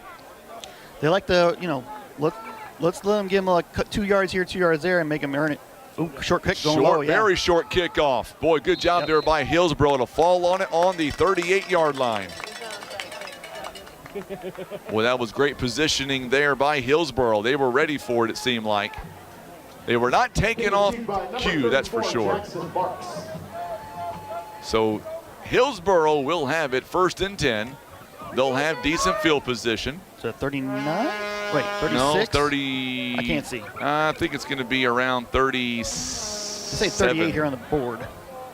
It's going to be 37-yard line. Yep, 37 is where Hillsboro will have it, 1st and 10. For the Hawks from their own 37-yard line. Mules scoring 92-second drive. Amber Bliss. Yeah, we sure miss our Nico Gaddy, that's for sure. Pitch outside. Here comes Rowland, and the Mules going to take him out of bounds. Still a good gain on 1st down. Good job by Spencer Nunn. Devin Ferguson in on the tackle. Pitch to number 37, Aiden Rowland. So Rowland getting the pitch out. 9, Spencer Nunn. And he'll get it all the way out to about the 43-yard line. Still a gain of 6 yards. 2nd down and 4. They're going right to left on your TV screens and your radio dial. Got the option Chazelle there. this time is going to keep it, and he'll get about 2 yards. Going to bring up a 3rd down. Number 5, Braxton. 3rd and 2. 3rd down and 2. So far tonight on 3rd down conversions, Hillsboro 3 out of 4, 75%. Oh, the ball comes loose. Ooh, and I believe he fell right on it. Good job by Bryce Dobbs. But that's going to force a punt. That's going to, you would think so. Yes. So the ball came loose, but Hillsboro able to recover it back on the 43-yard line. A loss of 2 yards, and that is a 4th and 4. And now Romaine is coming out to punt the football away. Still got 3 minutes to go. Mules have a good shot here, Brian, of taking this one possibly maybe 6 more yards, or 6 more points rather. Mules had a great drive a moment ago. Here is the kick. It's a booming kick, high kick. Fair catch is called. Oh, he drops the ball. I believe the Mules fell right on top of it. Whew. Boy, Devin Ferguson got lucky on that one, Brian. Yeah, he recovered nicely. Yes, he did. So 2:43 left in the half. Mules have plenty of time. Mules will have it 1st and 10. It actually kind of helped the Mules out by bouncing the way that it did. It is a 36-0 score right now. Kennett trailing Cape Central. So Mules have it 1st and 10, 31-yard line. They've got to go 69 yards in 2 minutes and 43 seconds. Plenty of time. And they've got 2 timeouts to work with. Here is the first one. Edmondson passes outside to Derek Burton, and he'll be close to a first down, maybe a yard shy. It's a 9-yard gain, and he gets out of bounds, and that's a big deal. It does stop the clock with 2 minutes and 39 seconds left before halftime. Boy, good clock management there by Poplar Bluff. Burton knew to get out of bounds. A 9-yard pickup. Still have plenty of time to possibly come back and score on this drive. Yeah, with 2 timeouts, you can go over the middle if you find a nice There's a route. flag that comes out and may be coming back. Mules going over the middle and incomplete.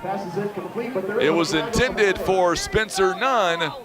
We'll see who the flag is on. It came out right when the ball was snapped. What do you think, Brian? I don't know. It came from the backfield. Do we have a flag downfield too? No. No. Yes, we do. Oh, we do. We sure do. Yeah. By the 42-yard line. So this could be offsetting and replay the down. We'll see. I like the microphone. That helps.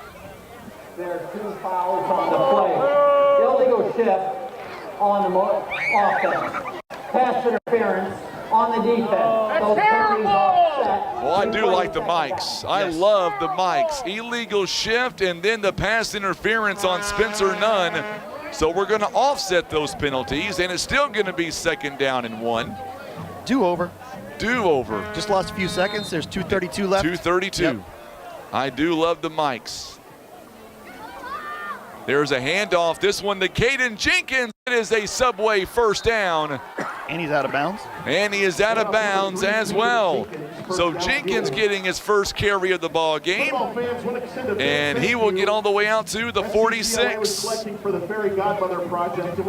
First down and 10. $410 tonight. Big crowd joining us on social media. Glad to have you alongside. Make sure and hit that share button for us.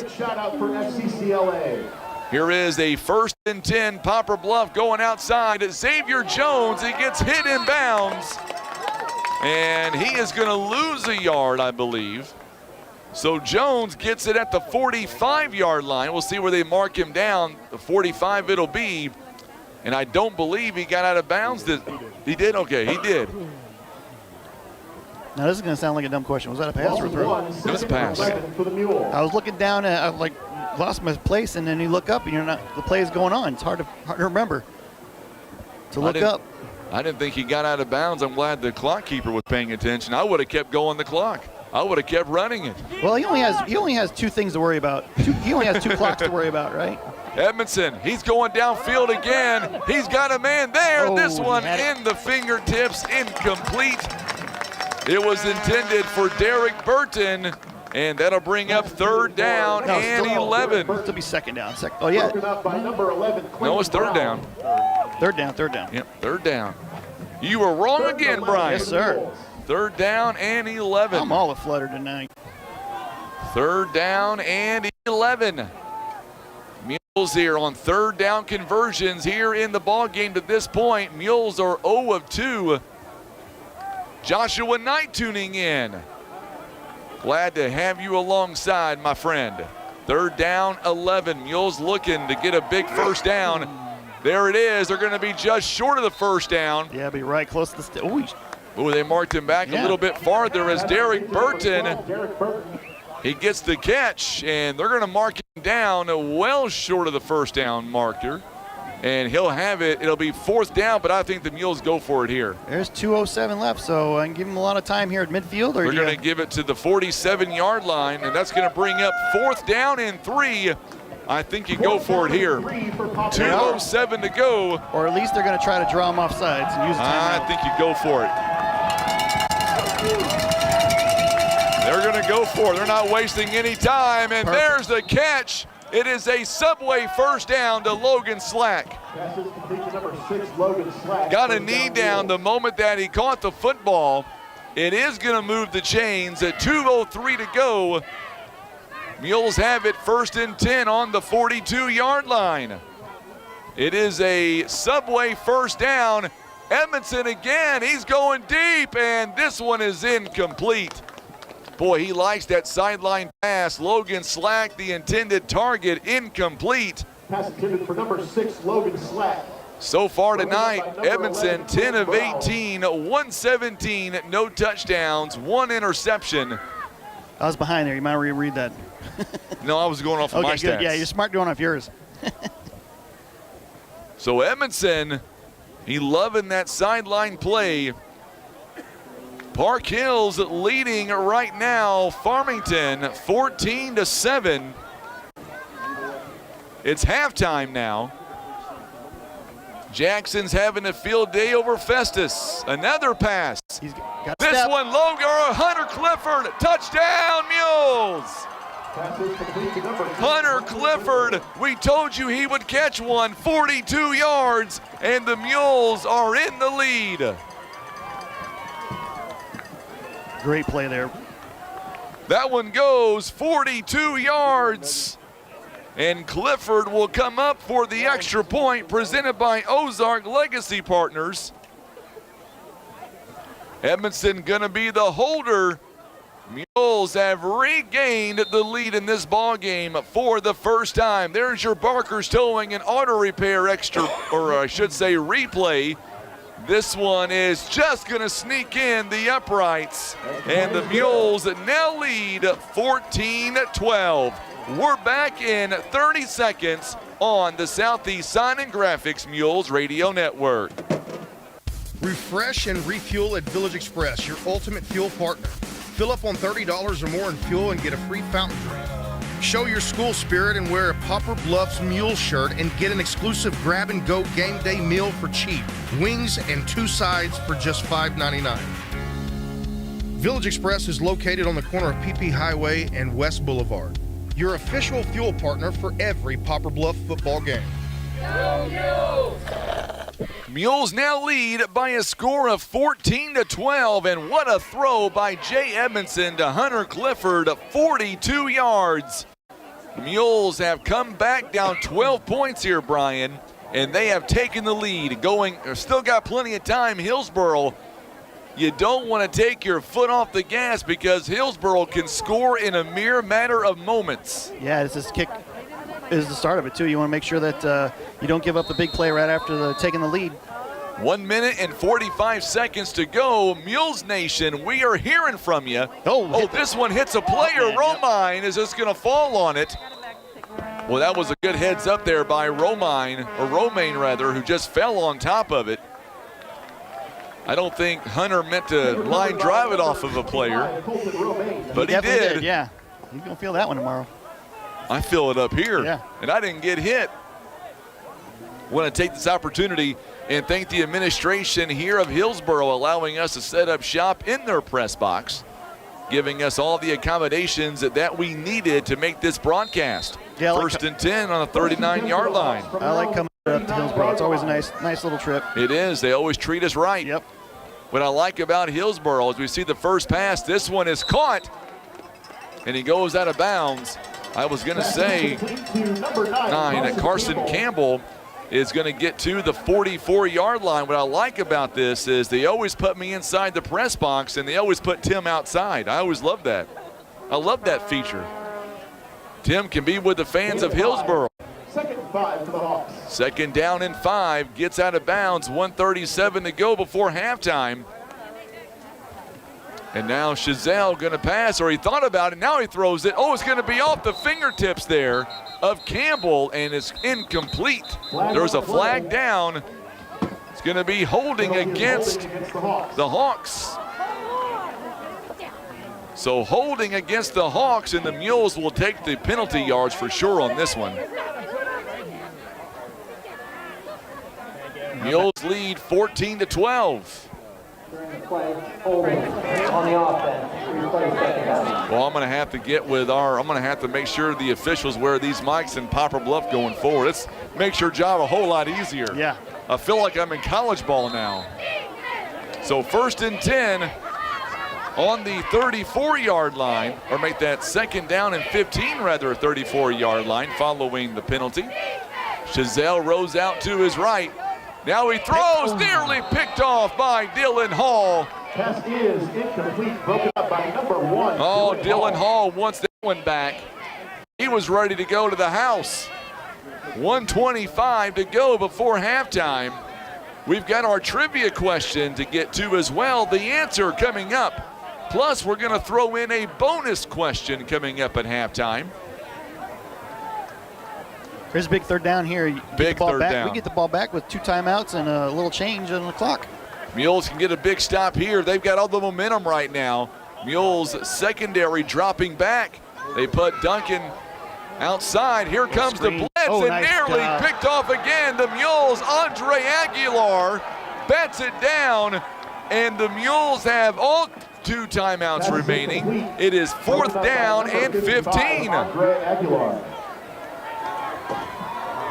Boy, that was incredible. Good heads-up play by Aguilar there to Absolutely. back that ball down. Because they were going for a little screenplay to get some yardage back, and he definitely saved them. Saved the Mules there from a few extra yards, and that's going to give them some.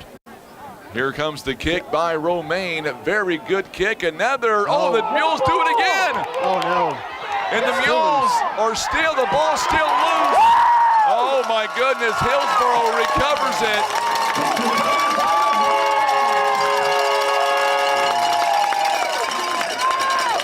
That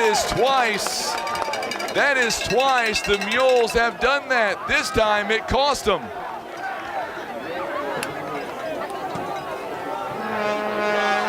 Yeah, and it sets them up for where they're at the 25-yard. 25-yard line, I believe.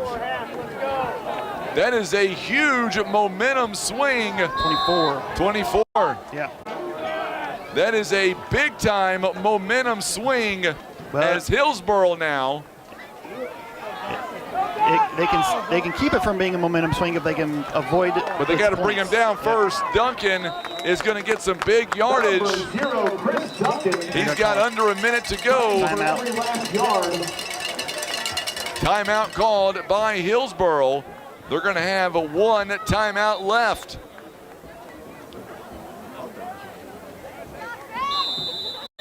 So ball's going to be placed. Hillsboro.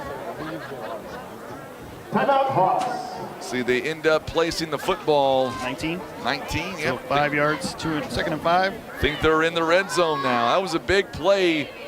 That is the 2nd time the Mules have done that. The first time the Mules were able to fall on it. This time the ball went a long direction. And the Mules now, Mules trying to keep the lead going into halftime. It is a 14-12 score with 57 seconds left before halftime. Yeah, turnovers are always, get you. Right now the Mules have given up 6 points on off turnovers, and Hillsboro can keep adding into that. Like J.R. Lathan was slow to get up. He's able to get up off his own power and head over to the sidelines. So that is some good news there. Make sure and hit that share button for us. We're going to have our trivia question winner coming up right as we begin halftime. Hillsboro's got 1 timeout, so they got to run to the sideline, or here is the handoff again. This time the Mules not letting him go anywhere. Duncan, good job by the Mules. Devin Ferguson on the tackle. Third down. 22, Devin Ferguson. Don't believe he got much on it. 3rd down, clock is running.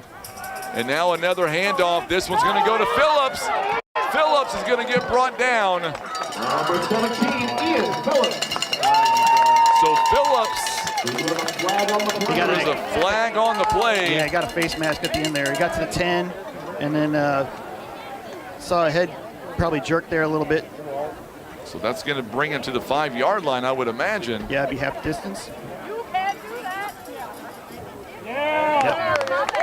Yep, so 5-yard line. Be a first down, a first and goal with 32 seconds.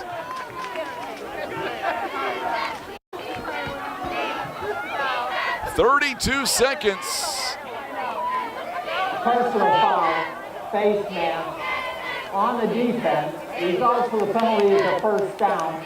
Start the clock on the snap. Start the clock on the snap. That was Mules' first penalty. Obviously, we had one that was offsetting, but just got his hand a little too high there. There's the pitch outside. Spins move. Mules not letting him in as they're going to have to be in a hurry here. Aiden Rowland unable to get in. My God, pay attention, ref. Good call. Timeout called by Hillsboro. 8 seconds came off the clock. That is their final timeout here before halftime. Get out of your rear end. I love our crowd, Mike. I do. It's great. Good stuff, yeah. It is incredible. I believe they marked him down at the 5-yard line, so no gain on that play. 15 seconds, or make that 18 seconds rather, is all that remains. There's our trivia question. It is playoff time. How many times have current SEMO Conference teams reached the state championship game? Yes. Is it 8, Yes. 10, 13, or 16? What was that, Brian? I would say it's Please put 20 seconds on the game clock. add 2 So seconds. they're going on to the add. Should be 25. They're going to add. 20 seconds, probably right. So as you can see, folks, we are deep in the heart of Hillsboro country. We're definitely on their side of the field. We are yeah. definitely on their side. But that was their last time out, so they have. It doesn't 20 matter if they have seconds. 18 seconds, 20 seconds, or 25 seconds. They can't stop the clock. So they're going to get 1, possibly 2 plays out of this unless they throw it. Unless they throw it, Yeah, yep. which they're probably going to. They're going to run the ball here. You think so? Nah, I'm just teasing. I'm hoping they do. They'll run out of time. I think they're going to throw it. Chazelle now. Nope, they're going to hand the ball off. Mules not going to let him go. Andre Aguilar. They're going to have to hurry. Big time stop. Tick, tick, tick. Let's go, boys. 5 seconds, or make that 7 seconds, and now they're going. Now they just throw it down. They spike it down to stop the clock. No with yards on 5 it. seconds to go. And so, guess what? It brings up 4th down. So now you either got to kick it or you got 1 shot. And they're going to probably, are they going to kick this? I believe they're going to try to kick a field goal. Yep, looks like it. Yep, they are. They're going to bring in the kicker. 22 yards.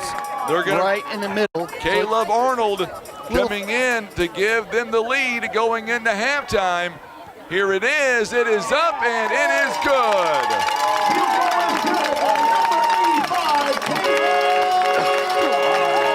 So they got 3 points out of it and the lead.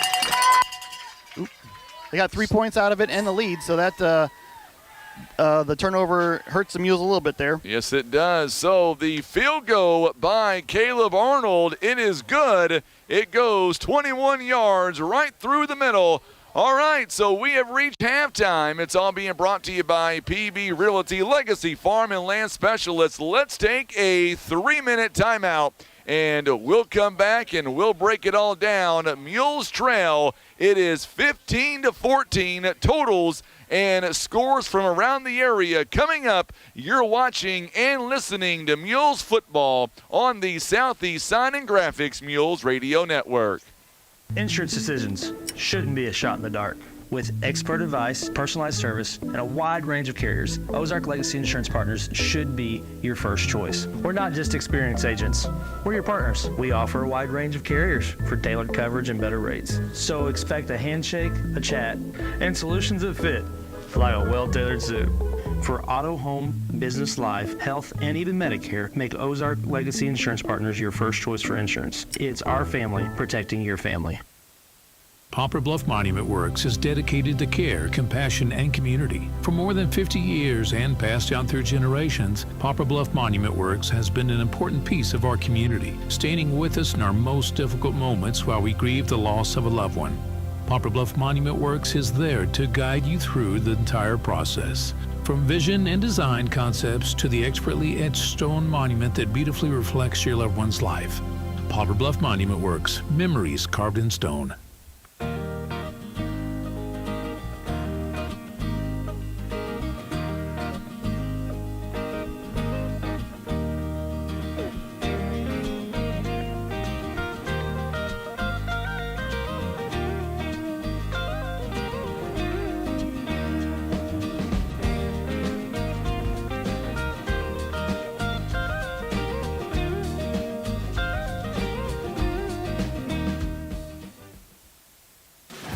Russian Towing and Automotive is here to help.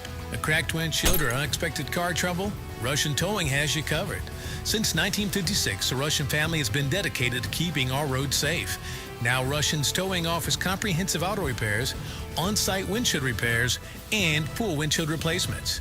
Whether it's a cracked windshield, an oil change, unexpected car trouble, or you need a tow, it's Russians to the rescue at 573-785-6349. Whitworth Gift Chest Jewelers is a third-generation family-owned jewelry and All right, repair so store we are who have back, served the Poplar and Bluff here we community are at for over 60 halftime, years. where the Mules right now trail by a score of 15-14. And I tell you what a great first half that was. Mules got down by 12 points, Brian, but then the Mules would come storming back. They would score 2 touchdowns, but then Hillsboro, right before halftime, they would eventually take the lead on that 21-yard field goal by Caleb Arnold to give them a 1-point lead. Yeah, they had the momentum there and let it slip away just a little bit, but the good news is the Mules get the ball back to start the second half and can control the momentum for the second half to start. The first couple minutes will be important for this game. Absolutely, and we will go over the numbers here in just a moment. We are about ready to pick the first winner of our trivia. And the question one more time, Tim, if you don't mind, put that up on the screen real quickly. It is, with it being playoff time, we want to know how many times have current SEMO Conference teams reached the state championship game. We want to know, was it 8, 10, 13, or 16? And we are happy to say the first winner of our trivia is going to go to Regina Chappelle, and the answer, we'll put it up on the screen. What is the answer, Brian? Well, I don't even know. What was it? 13? Yeah, 13. 13 is the answer. C, Jackson.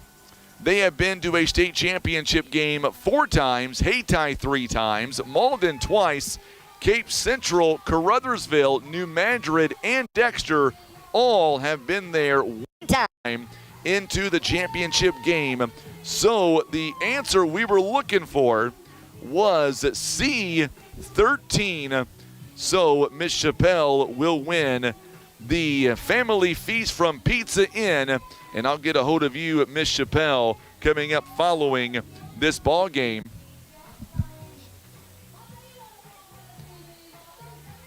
Hey, always go with C when you're doing your multiple choices. So Tim said right? he messed up and he showed the answer to another trivia question that we have. But here's the deal. I'll make another one. I didn't see it, so I don't care. That's fine, yeah. Yeah, we're having some fun here, so it doesn't matter. No one's paying attention, Timmy boy. It's fine. Yeah. So, Miss Chappelle, congratulations. I'll contact you following the ball game, and we will make sure that you get this certificate from Pizza Inn in Poplar Bluff. And that just means we're going to be doing another trivia question coming up in just a moment. So get ready for that. Now, in the meantime, let's go ahead and kind of break down the first half. And here's something that we don't normally get to do very often. Hillsboro, by the way, they scored 6 points in the first quarter, 9 points in the second quarter. Mules scoring 14 points altogether.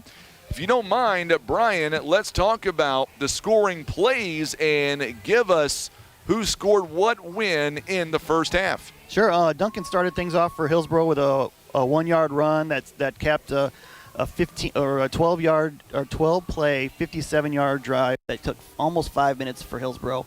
And then the Mules were able to force a punt, but and march downfield to the Hillsboro 30 before the Hawks intercepted a ball in the end zone, and then marched 80 yards on 15 plays in just a little over 6 minutes to go up 12-0 on a 4-yard run by Chazelle, their quarterback. But they were stopped on the 2-point conversion, and it kept it 12-0. The Mules answered right back with a 5-play, 63-yard drive that took just a minute 32, and it was capped by a 2-yard run by Ferguson. Clifford Haywood's extra point with 4:26 left in the half cut the Hillsboro lead to 12-7. And then the Hawks got forced to punt after just 4 plays. The first 4 and out for the Hawks for the evening, and the Mules took advantage. They put together a 69-yard drive that took 8 plays and just 58 seconds because Clifford caught a 42-yard pass over the middle from Edmondson and took it to the house. Clifford's extra point put the Mules up 14-12 for the first lead of the night for Poplar Bluff. But momentum looked like it was in the Mules' favor when they forced another 3 and punt. And with just a little bit over a minute left in the half, but a fumbled punt there by the Mules gave the Hawks new life at the 24-yard line, and they were able to get a field goal off just as the time expired, a 22-yarder by Arnold to put the Hawks up 15-14 for our score here at the break. So the Mules. You know who's beside me right here? Miss Lori Bussey right here. She is the best. I love her to death. She is so amazing, always taking good care of us. And, of course, appreciate you, Miss Lori. What was that? We're on the air. It's fine. Hi, absolutely. I'll take your cheerleading thing, but I don't know if they want me doing that or not. No cheering in the press box. No cheering in the press box, he says. So let's go over the numbers here in the first half, and we'll start with Hillsboro. By the way, Park Hills adding another score over Farmington. We'll get to all of that coming up in just a moment. Let's first off talk about Chazelle. He is 3 out of 8 so far, 14 yards and no touchdowns. And really through the air, only Campbell, he's got the biggest play. He's got a 5-yard pickup on 1 catch. And then Phillips has 2 catches for 9 yards. It has been the ground, and Caleb Duncan, he's got 14 carries, 84 yards. He does have the 1 touchdown.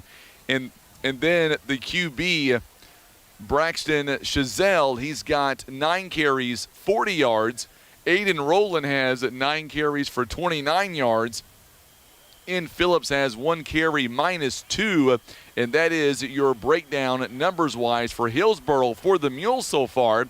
Edmondson, 11 of 19, 163, 1 touchdown, 1 interception.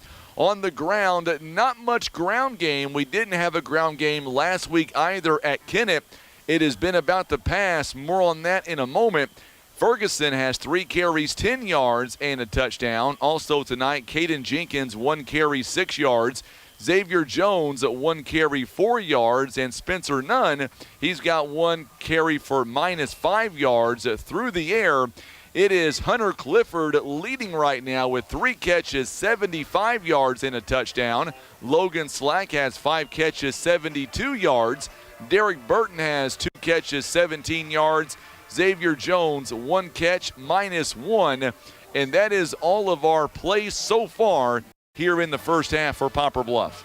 Yeah, the Mules are holding Hillsboro to 4.4 yards per rush, and they've had some really good, important stops on 3rd downs, especially there at that late, to force the field goal instead of giving up the extra 6 points there. So that was a key couple of stops for the Mules, and almost got out of there without giving up the points. But I'll take the field goal over a touchdown any day. Absolutely, and very well said. So going into the locker room here as we watch the marching band here for Hillsboro, one thing I wanted to ask you, if you're Coach Manning going into halftime down by a point, obviously 15-14, I have a hard time believing that this will be the final score. What do you tell your team coming out of halftime? And, oh, by the way, you do have the football to begin with. Yeah, guys, we did a good job there in the second quarter. We bounced back. We took 2 punches to the face, and we kept slugging back at them. And that's what you want to see from your teams. Like, hey, we're not going to just roll over here tonight. This is going to be a game, and now we have the ball and we can control it. Let's go down and score, and then let's get another 3 and out, because we've had a couple of those here where they've been able to stop them, and not giving up those big plays has been huge for the Mules tonight. The longest play from scrimmage is only 15 yards, so keeping them earning every yard on offense and making sure that not giving up those big plays. And then obviously we gotta take care of the ball a little bit. The 2 turnovers have come back to bite the Mules a little bit, but hey, it's a 1 point and a half, and you got another half to go, and let's see what we can do. Score holds the way it is right now, and that means we're on the road come next week at Cape Central. Am I correct? Is my math correct? Yeah, I think we're good on that. Even if the Mules lose or win this game, they can still end up on the road at Cape Central. So let's, they are not even thinking about next week until tomorrow morning.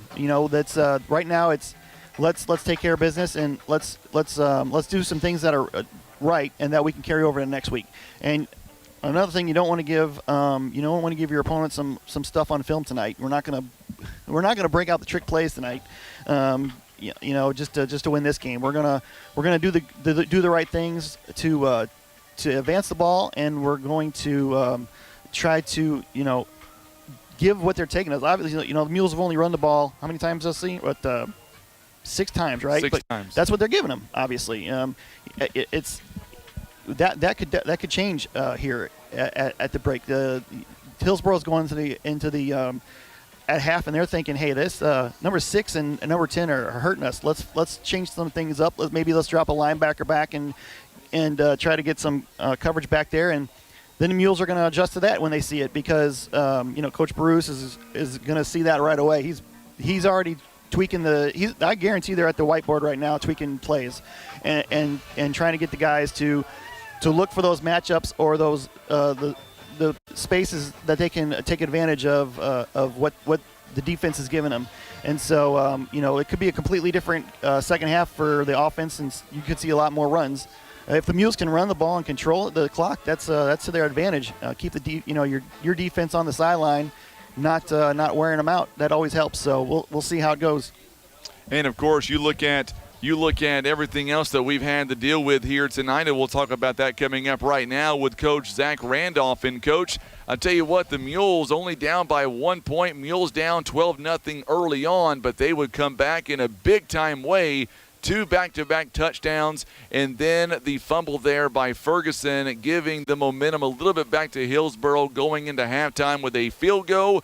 Mules only down by 1. What is the message in the locker room right now to your Mules? The difference in this game right now is 1 play.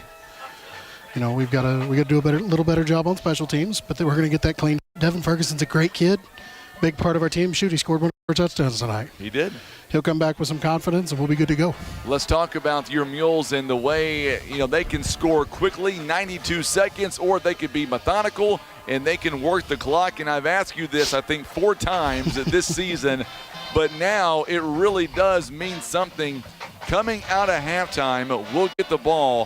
How critical is it going to be for our Mules in the first drive?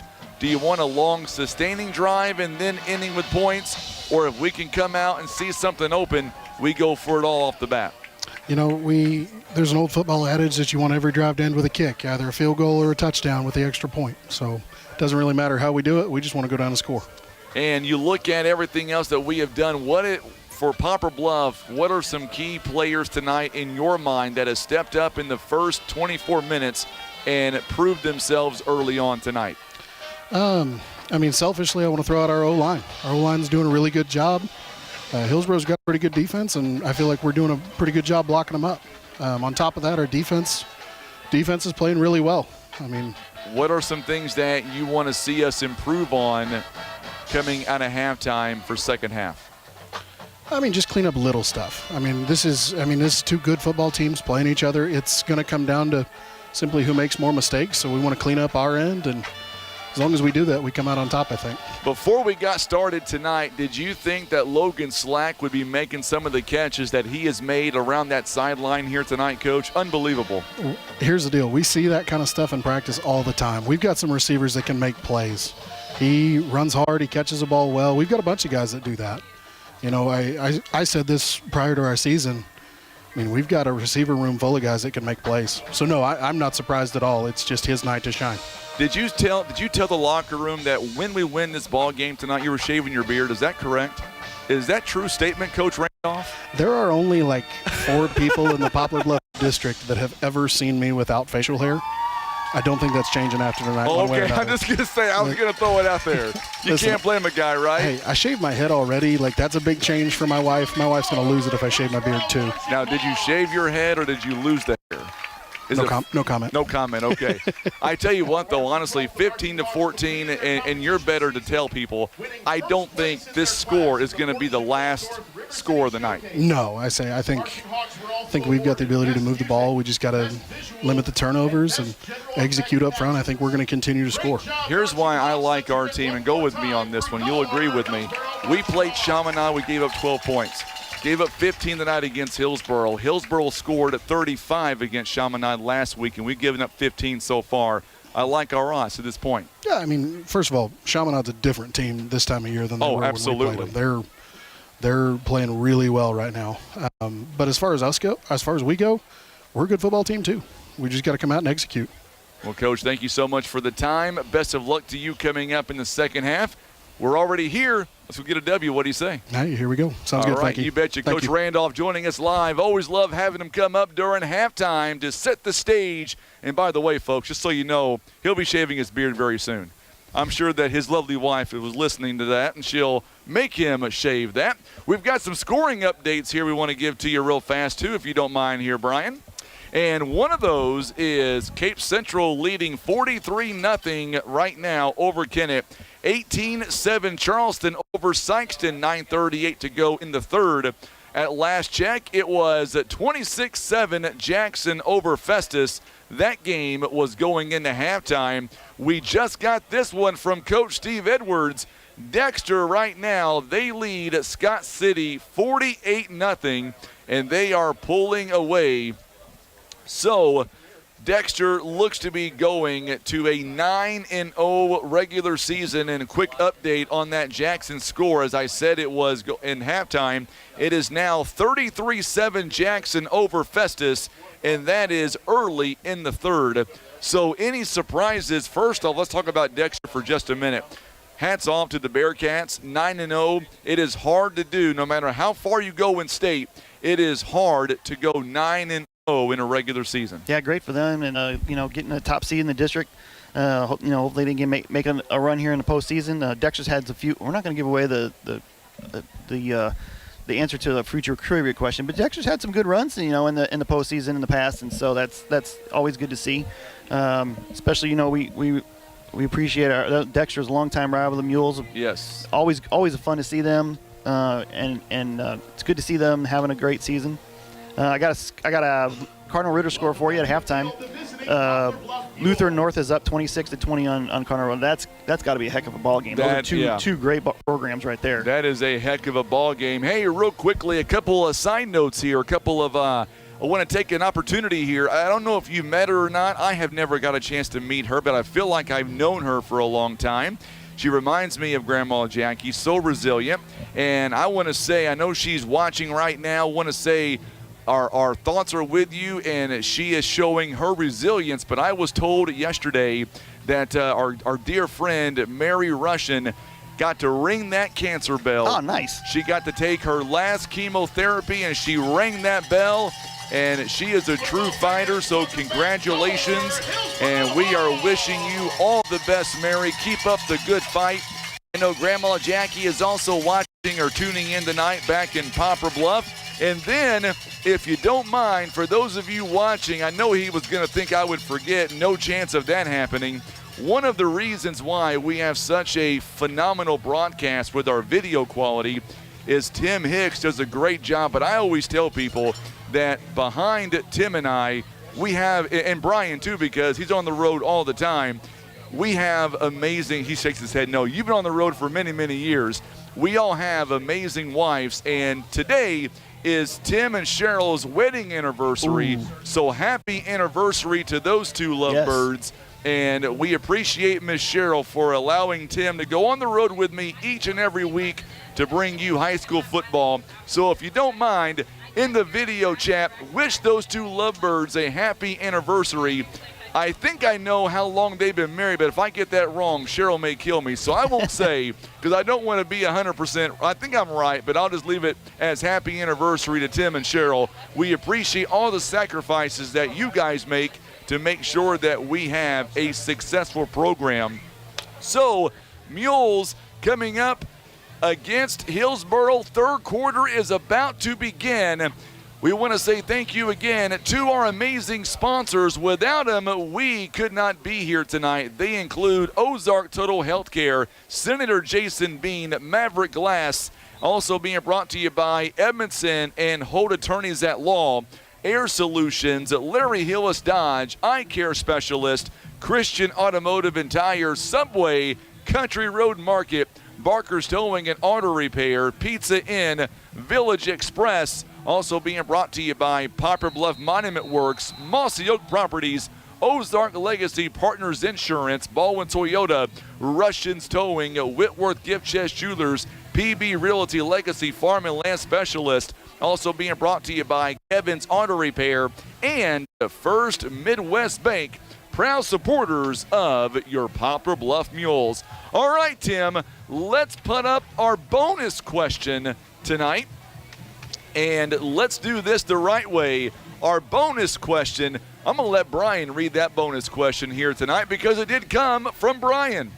So which SEMO Conference team has the most state playoff wins? And a state playoff win we're talking about is anything after district. So we're sectional, quarterfinal, semifinal, and championship games. Which SEMO Conference team has the most state playoff wins? Give us the choices here. We got A, Jackson, B, Cape Central, C, Hayti, and D, Caruthersville. Okay, so I'll be honest. Whenever you sent me the question before the answer, I thought I knew the answer, but I was dead wrong. It's a tough one. It's a tough one. I was not prepared for the answer. Because we've had a lot of great, SEMO Conference teams make runs, especially lately. And the SEMO Conference is an outstanding conference in all the sports. It's basketball. It's known for around the state, and so we love our SEMO Conference teams, and this trivia question is definitely tougher than it looks. So the winner of this trivia question will also get a free large family feast from Pizza Inn, and we will get you that answer here coming up very soon, because coming up in the second half, that is our final trivia question of the season, because next week will be through Misha TV. So we want to get to at least 50 shares by the time we get to that gift card, courtesy of Academy Sports and Outdoors, worth $300. So we will take your answers. We're going to go to a quick timeout. We're going to come back. Well, you know what? We're going to stay here because it's almost time for the second half to be kicked off. So coming up at about the 10-minute mark, we will have an answer. We'll get you a winner coming up on our trivia question. That we do have programs available. And I will tell you, I'm going through some of the answers right now. It's varied, isn't it? Everybody's taking a shot. They're taking a shot. Yep. But I can tell you, can I go ahead and tell you that so far, nobody's got it. It's a trick one. I saw one in there. Did someone get it? I thought I saw one in there. Sorry. I'm looking over your shoulder, so I may have, it's pretty far from me. There. Oh, you know what? Yes, we do have somebody. Yeah. So far, we've got one winner. But we're going to wait until about the 10-minute mark, and then we will get you the answer before we get our big trivia. We want to say thank you again to Pizza Inn for allowing us to do our trivia and Academy Sports and Outdoors. Here we go, Mules fans. Let's hear you. And yes, I've got my green drink ready to go for the second half. Let's see Ferguson run this back. Oh, they're going short. They're going to go short instead. And Mules have it, and good return by Logan Slack, and he is going to be out to across the 45. Good return there by the Mules, so Poplar Bluff is going to have a really good field position to begin this second half. Probably their best of the night. I think so. By the way, I did read online where, believe it or not, to help out with the migraines, believe it or not, drinking ginger will help that. There you go. And I've been drinking ginger for the last day and a half. I haven't seen much result in it yet, but that's okay. You're going to start the 45. Mules will have it on the 40, or 45 rather. So Mules will have it right there on the 45. Here we go, Mules fans. Stay with us. Edmondson out to throw for his first pass. It is completed to Hunter Clifford, and he is going to be inside of Hillsboro territory. Pass is complete to number 10, Hunter Clifford.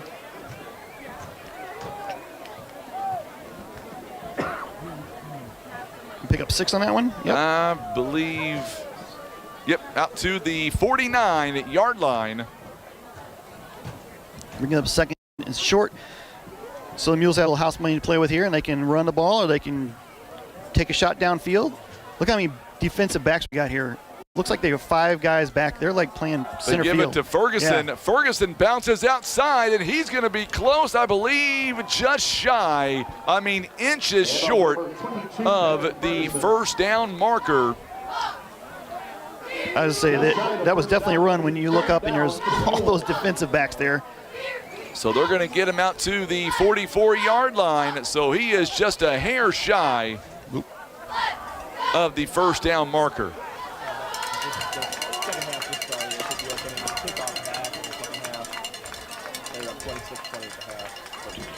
So it is a third and very short.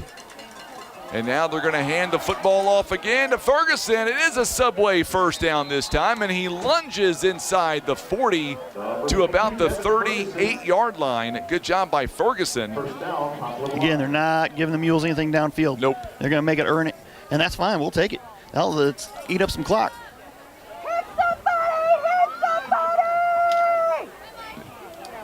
Hopefully not in the stands. All right, we're going to have our trivia answer coming up following this Mules drive, or a timeout, whichever happens first. Edmondson, he's going downfield. He's got a man at Logan Slack again. It is another first down presented by Subway inside the Baldwin Toyota red zone, 18-yard pickup. Yeah, he was looking for him the whole way. He saw him cut him out his cut and got in front of the defender, so he knew he had a window, and Jay hit him perfectly. Rebecca Osborne says they want a touchdown. Mules down by a point inside the Baldwin Toyota red zone. Here we go. Edmondson looking over at the sideline. Play clock is down to 8. Plenty of time. Edmondson's going toward the end zone. He's got a man there, Clifford, and it is incomplete. You know what? I think his knee hit out of bounds before his toe touched. Yep. That was a great call by the official. He was right on top of it. He was on it, yep. Good catch there that's tough play to there. And what I like about what the official did, he waited to make sure he was correct before he made the judgment call there. That's a great catch by Clifford there. Yep. Great throw by Edmondson, just took him out of bounds. Second down and 10. Play clock is down to 10. Mules have plenty of time, down by a point.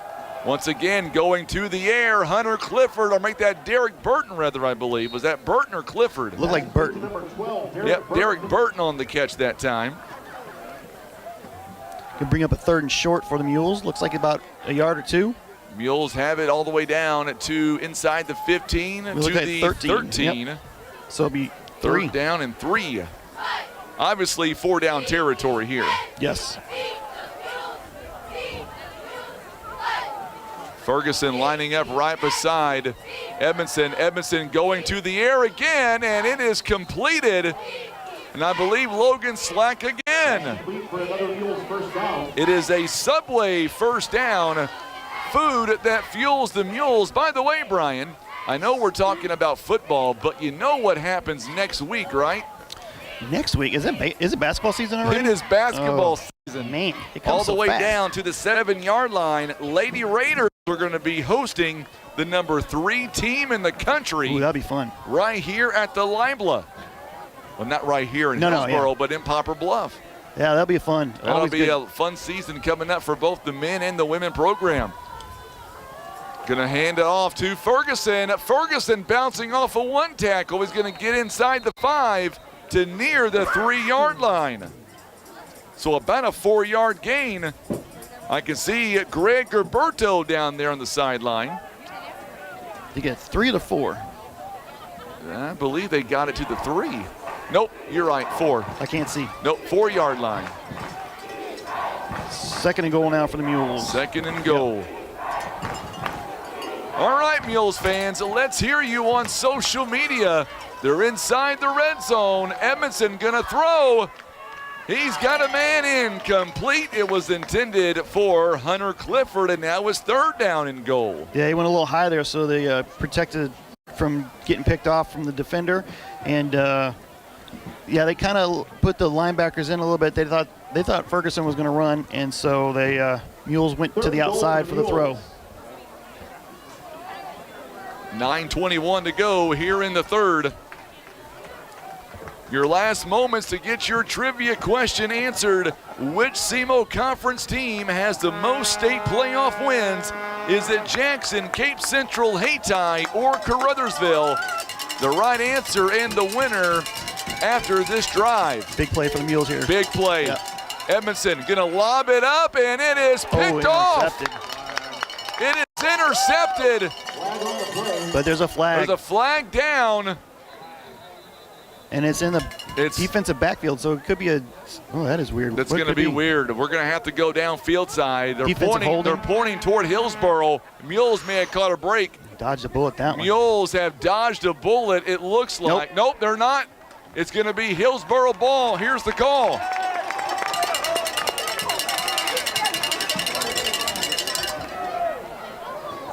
Holding on the offense. That penalty declined. Holding on the offense. On the 1-yard line. It's intercepted on the 1-yard line. 2nd interception of the ball game, and it's on the 1-yard line. 1st and 10 for the Hawks from the 1.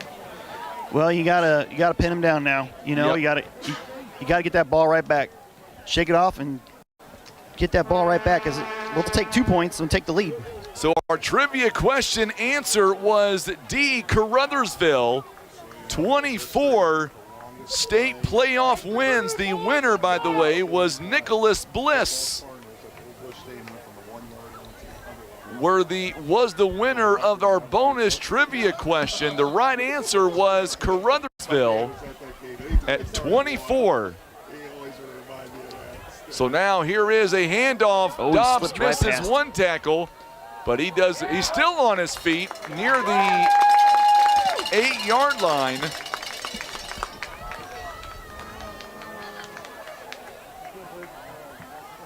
As Duncan does his part. Number 0, Chris Duncan is going to get all the way out to about the 8-yard line. That was a big play, a big run for him there. Because now he got a little breathing room, Did they? Yep, 8-yard line, so about a 7-yard gain. Gain of 7 yards will make it 2nd and 3 for the Hawks. 2nd down and 3. Mules down by a point. Mules intercept on the 1-yard line. Another handoff. Duncan, ball comes loose, and the Mules this time come away with it. Football's a funny game. It bounces weird. Who got it? That is J.R. Lathan. There you go, J.R. Nice. J.R. Lathan will end up with the rock. There you go, Miss Chappelle. I know she's excited to see that. She just told me earlier that her and JR was going to enjoy some pizza in pizza. Take that boy for a milkshake. That was a big play now. That was a huge play. That was, yeah. So now the Mules they're on the doorstep, and they need to take care of it, punch it in like they needed to before. I believe it's on the 18-yard line. So now the Mules once again, J.R. Lathan stepping up big. Now the Mules offense back out there, no damage done, still inside the red zone. They lob it up, they go deep, touchdown. And it's gonna be a touchdown. Derek Burton. Nice with catch. A huge score. One play, touchdown. Mules regain the lead. Kind of lobbed it over the top there, and he made a nice catch over the defender. And the Mules are, catch a break. Derek Burton catching his first touchdown of the season. I've got a mark down for. Nice. All right, nice timing to do that. It is now a 20-15 score. The extra point is up and good. And now a 21-15 ball game. The extra point attempt presented by Ozark Legacy Partners Insurance. We are back in 30 seconds on the Southeast Sign and Graphics Mules Radio Network. At Air Solutions, your home's comfort matters. And for many years, Air Solutions has been the area's trusted local name for heating and cooling. Their unmatched expertise keep your home running perfectly and comfortably year-round. Whether that's keeping you cool in summer, warm in winter, or the lights on during a power outage, Air Solutions' skilled professionals are ready to serve you. And they always respect your time and hard-earned money. For reliable and honest service, trust Air Solutions in Poplar Bluff, 573-840-0844. So as Brian said a moment ago, football is such a fickle ball game. Mules come right back. J.R. Lathan recovers a fumble. One play later, Brian, Mules go to the end zone. 18-yard touchdown pass by Jay Edmondson, his 9th on the season. And now the Mules have regained the lead by 6. They always say when you get a turnover, take a shot, because that you got to take the momentum there. Mules bounce it to the 30-yard line. And boy, what a good return by the Hawks. All the way out to about the 48-yard line.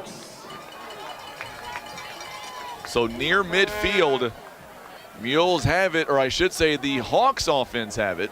Mules had the lead. They're going to mark him down at the 47. From their own 47-yard line. So Hawks will have it on the 47-yard line. So Nicholas Bliss won our last trivia question. We're going to get our third and final question up on the screen momentarily. There's a pitch outside, and he is going to have some running room. Roland with a huge gain. It is a first down, Hillsboro. There was nobody there to pick up that pitch.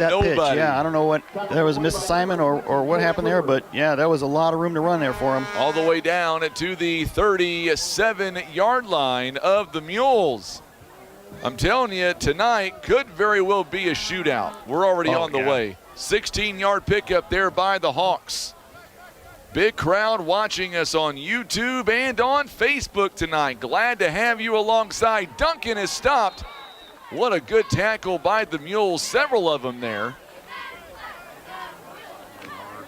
First one to make the tackle was Ferguson and Grant Wood. Bryce Dobbs also there. Gain of 1, 2nd and 9 for the Hawks. Second down and about 9. So not much on that gain. Obviously 4-down territory for the Hawks, down by 6 points. You're supposed to clap your hands, Brian. I got my binoculars in it. It'll be kind of hard. Gotcha. Yeah. Second down and 9. By the way, our good buddy, another pitch outside, a fumble this time, and Duncan picks it up, and he is still going. He got a great yardage on that play. Coming back for a hold, though. Yep, it's going to be coming back. Flag in the backfield. Flag on the play. Ron Withrow watching us tonight back in Poplar Bluff. Glad to have him alongside. Big Mules and Raiders fan. It's going to be a hold against the Hillsboro Hawks. It's their third hold penalty of the night for them. We'll turn it up here and get the official call here. We'll see. They're talking about it. Well, they're all three talking about it. Yeah, it's spot foul, so you got to figure out where it was. Where it was. So now we'll turn it over to our ref.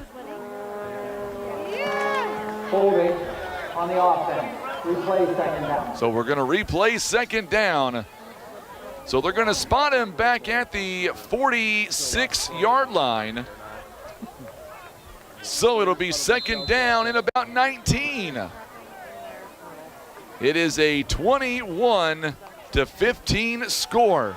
Oh, here comes Bryce Dobbs. Good there he for a sack goes. there, yes.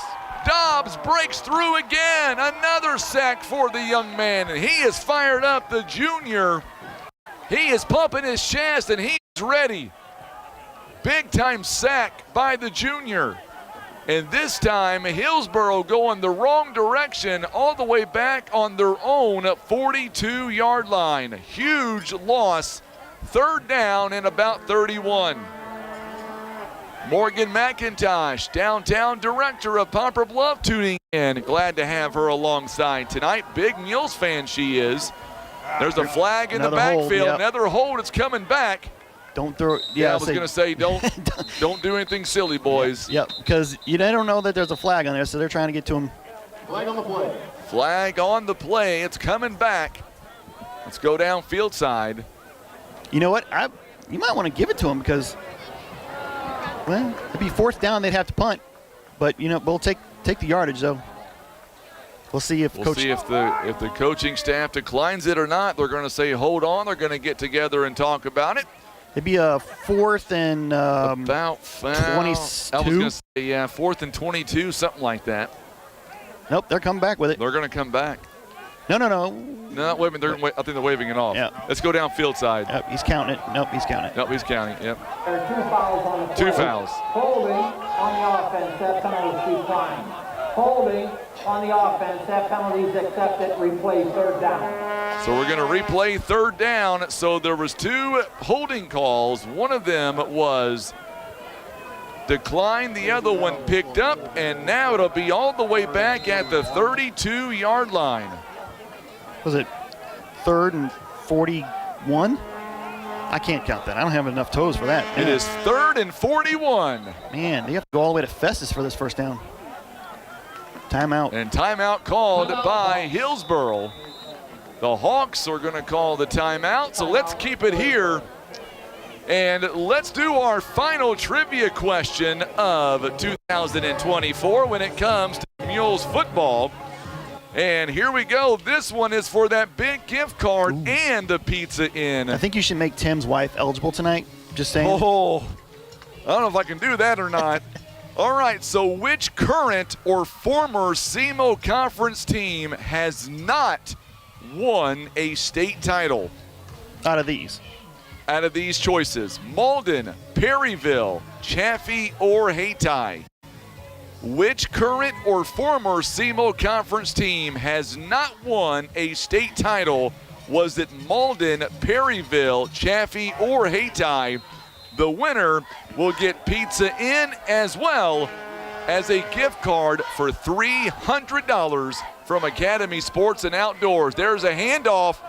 Boy, a lot of yards right back as Duncan gets to midfield, 18-yard pickup. Yeah, that was good. That was a good return or good run back. 18 yards. And now it's going to bring up 4th and 23. Still going to kick it away, though, obviously. Longest run of the night for Hillsboro. Oh, Mike Deal says in the mid-40s in northern Idaho. Oof. Boy, I tell you what, I'm all right with a little bit of snow. I'll be okay with that. My wife said she was looking forward to snow like 2 weeks ago. Oh, my goodness. Here is the kick. Mules get away. Boy, what a booming kick. And now the Mules, Ferguson just says, nope, I'm not going to touch it. It's going to bounce inside the 10-yard line. And I'm okay with that from Poplar Bluff to let it roll. They're up by 6 points. So give us your answer.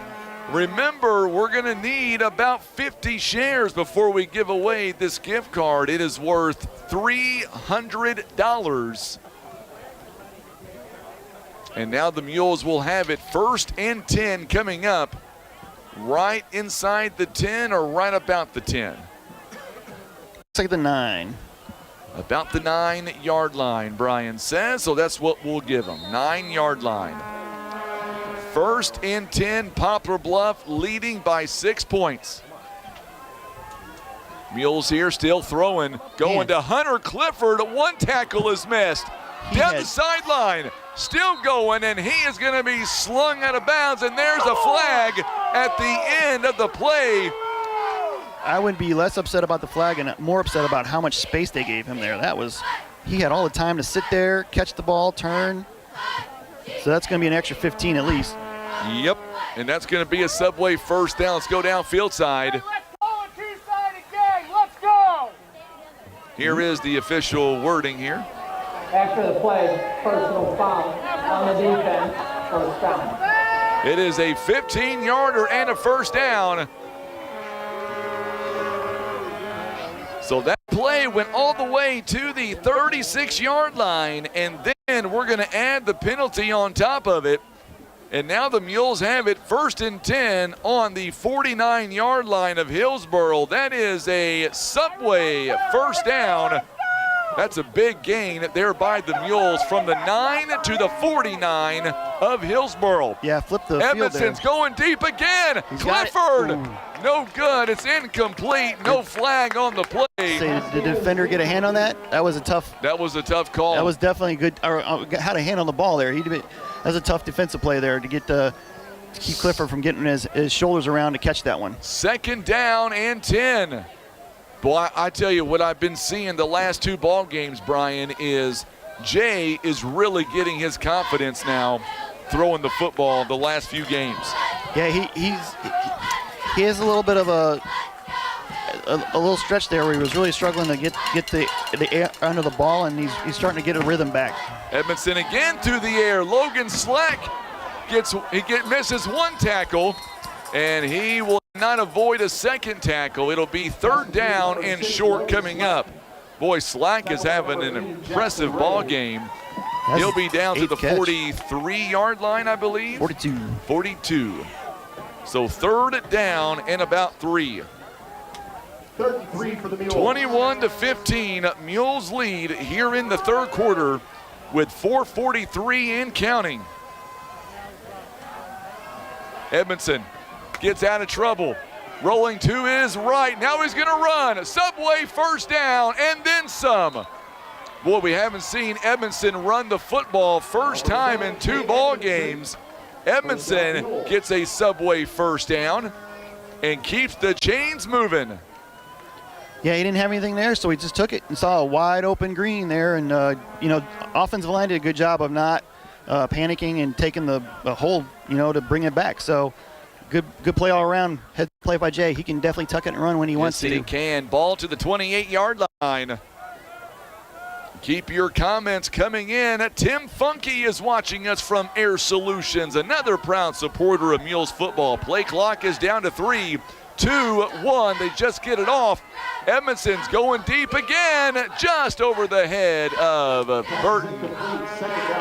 It is incomplete. 2nd down and 10. 2nd down and 10. Mules with 295 yards of offense tonight. Hillsboro 193. Dexter cruising to a 9-0 season. Congratulations to the Bearcats. 9-0. I do not remember a time that Dexter has gone 9-0 off the top of my head. I have it back at home. He's got it at home. I got it somewhere here, folks. Mr. Gray typed up all those things. I'm sorry, Al Jackson actually. Al Jackson, from Hateside, he did it. So now Edmondson going to take off again. There's a net that's going to come back. See a flag coming out in the backfield. Edmondson took off, and it would have been close to a first down, holding on the Mules. And that was deep in the backfield, too, so that's going to put them far back. That's Mules' first. That's Mules only their second penalty of the ball game. We had the offsetting penalty earlier tonight. So we'll see where there's going to be a spot foul. It was on the 28-yard line. Here's the call. We're going to replay 2nd down. So instead of it being 2nd down and 10, now it's a 10-yard. So they're going to say 38-yard line. It'll bring up 2nd down and 20. I think that's like 11 holding penalties for the Mules this year. I remember one year there was only 1, and it was the last game of the season. Well, let's see. Go to 12. Cape Central, they end their season 8-1. They defeat Kennett 56-0 tonight. So that is the first game to go final. Timeout called by the Mules. It is a Larry Hillis Dodge timeout. Let's hear from Larry Hillis Dodge back in 30 seconds on the Southeast Sign and Graphics Mules Radio Network. Here's a quick and easy test to see if you need new tires. Insert a penny upside down, and if you see the top of Honest Abe's head, your tread is too low. If you don't, you're good to go. So when it's time for new tires, remember, Christian Automotive and Tire, keeping you safe on the road. Imagine playing sports, reading, or driving without needing contact lenses or glasses. The eye LASIK procedure at Eye Care Specialists could be the answer to help you improve your vision. Call Eye Care Specialists to schedule a free Larry screening. Hillis Dodge bringing you our timeouts here this season. The Mules have 2 timeouts remaining here in the ball game, and Mules have a 21-15 lead. It is a 2nd down and 20. Hard to believe that this is our final regular season game of 2024. 4:17 to go here in the 3rd quarter. Shaping up to be a good one here, and they got a screen for the Mules. Oh, Edmondson, make that Xavier Jones. He switched directions in midstream, and he gets a lot of that yardage back. It'll be 3rd down at less than 10 yards now. A little bit more manageable 3rd down for him, yeah. And it's a 2-down territory, so. Oh, absolutely. Good job. Down to the 27-yard line, so a gain of about 11 on that play. 3rd down and 9. 3rd down and 9 to go. 4-down territory. You're up 21-15. I like to see Coach Clifford here in the action. They're looking his direction. No, they're going to go back to the sideline. Is that a Subway first down? It is. Logan Slack again. Man, he is having an incredible ball game here tonight. Edmondson does it again. He just ran to the sticks, turned, and got the ball. Stepped out of bounds. It is a Subway first down, a 10-yard pickup on the 27. Or make that 17-yard line, rather. Slack in the ball game. Well over 100 yards receiving. Hunter Clifford has 108 yards. Yeah, Slack's got 9 catches, 113, and Hunter's got 5 catches for 108. My goodness. This time they're going to hand it off to Caden Jenkins. Jenkins bounces outside, and he will have about a 3 to 4 yard gain. Jenkins getting closer and closer now inside the 15-yard line to about the 14-yard line. So a 3-yard gain, 2nd down and 7 to go. Boy, if the Mules can put points on the board on this drive, that puts a lot of pressure on Hillsboro. And they're eating some clock here. There's about 3 minutes left in the quarter.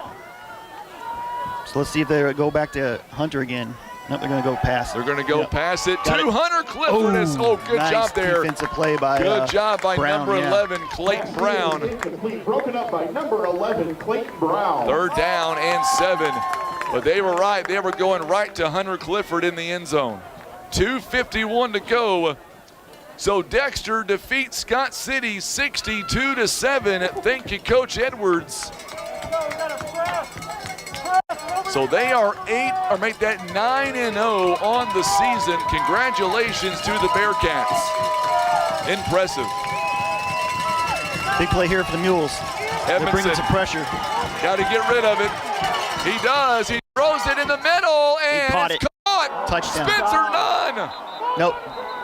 Spencer Nunn, and he is on the ground at the 1-yard line. Wow. It is a Subway first down, but Nunn makes an incredible catch. Yeah, come back for that ball and caught it at the 1. That was an incredible play. And Jay keeping the play alive by rolling out, avoiding the sack, because they were bringing at least 2 or 3 guys extra into the box. Oof, what a play. That was huge. If the Mules win this game, that's going to be one that's probably to help them put it over the top there. That was an absolute unbelievable play. Spencer Nunn, and then Jay Edmondson goes over the top. Nope, he's short. And he is going to be just shy of the touchdown. That may have been a broken play. Second and goal, Mules. Second and goal. That was an amazing replay a moment ago, by the way, courtesy of Barker's Towing and Auto Repair. That was a gutsy throw by Edmondson. There's no other way around it. Yeah, on the run. Gutsy call. He put everything in that arm. He did. Right in the middle of the field, and Spencer Nunn comes out of nowhere to make the catch and nearly scores on it too. Second and goal, Edmondson. Jenkins lines up right beside him. Play clock down to 2. They hand it off to Jenkins. He's short. He's going to be short. Yep, that's all right. Third down. Third and goal. Number 34. Man, this is fun. Yes, this is fun. Yes, it is. It is a fun night in Hillsboro. Mules, third and goal. For the Mules. Let's go, Mules fans. Let's hear you. 112 and counting. You want the Mules to score right now. Let's hear you. Yeah, Ferguson in the backfield, they're going to give it to him. They're going to hand it off, and he tripped, and he's touchdown. He's in. He is in this time. He stumbles into the end zone. Touchdown, Poplar Bluff. Mules are now leading by 2 scores. With 1:02 left in the quarter. I'm not even sure who had the ball. That was Ferguson. Ferguson, Yeah, thank you. Yep. I'd never even seen who had the football for a second. So Ferguson, his second touchdown of the ball game. 27-15 at the score. Well, no, wait a minute. Okay. So now the officials are going to set it, and the Mules are going to end up, and they're going to go for 2 here, Brian. Good call. Yep, trying to make this a 29-15 game. Edmondson back to throw. Instead, he goes up and over. It's good. Hunter Clifford standing in the back of the end zone. It is now a 29-15 ball game. We'll be back. Mules now lead by 14. Let's hear you, Mules Nation. Back in 30. Let's hear from Pizza Inn on the Southeast Sign and Graphics Mules Radio Network. Pizza Inn wants to know, what's your favorite slice? Is it our classic Supreme and all its warm, cheesy goodness? Or maybe it's the Meaty Max with its perfect combination of flavors and textures. And don't forget the fan favorite chocolate chip cookie dessert pizza, a mouth-watering masterpiece. Your Poplar Bluff Pizza Inn serves up all your favorites, so no matter what slice you crave, Pizza Inn will satisfy. Pizza Inn, where family and flavor meet. So the Mules end up scoring, and Brian, that play or that drive at 91 yards, and the biggest play was out to Hunter Clifford at the 36-yard line, and then tack on the 15-yard penalty, and that put the Mules inside Hillsboro territory, and that really set everything else off. They got things started for the Mules, but they got some big third downs plays, and we're able to march down the field and get a big touchdown. This is a booming kick downfield. It's going to go inside the 20-yard line, picked up at the 15. Good return, still on his feet, and all the way out to the 35-yard line. That is where Hillsboro will have the football. Boy, Mules are playing well here in this half. They lead at 29-15.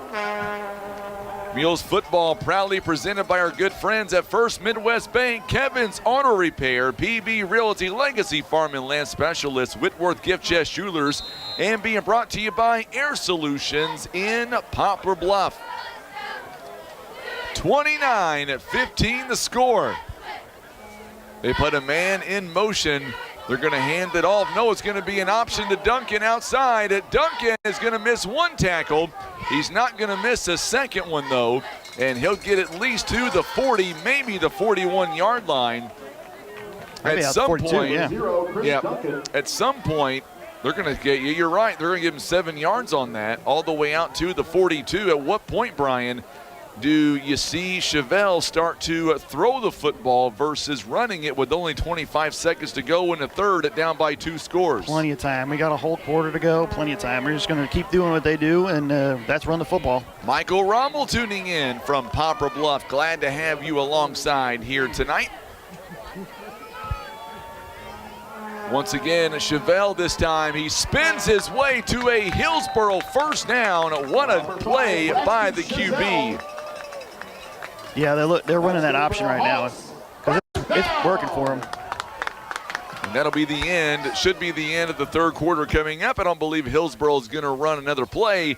So we'll step away for 30 seconds and we'll come back. Mules lead at 29-15. Let's hear from Village Express on the Southeast Sign and Graphics Mules Radio Network.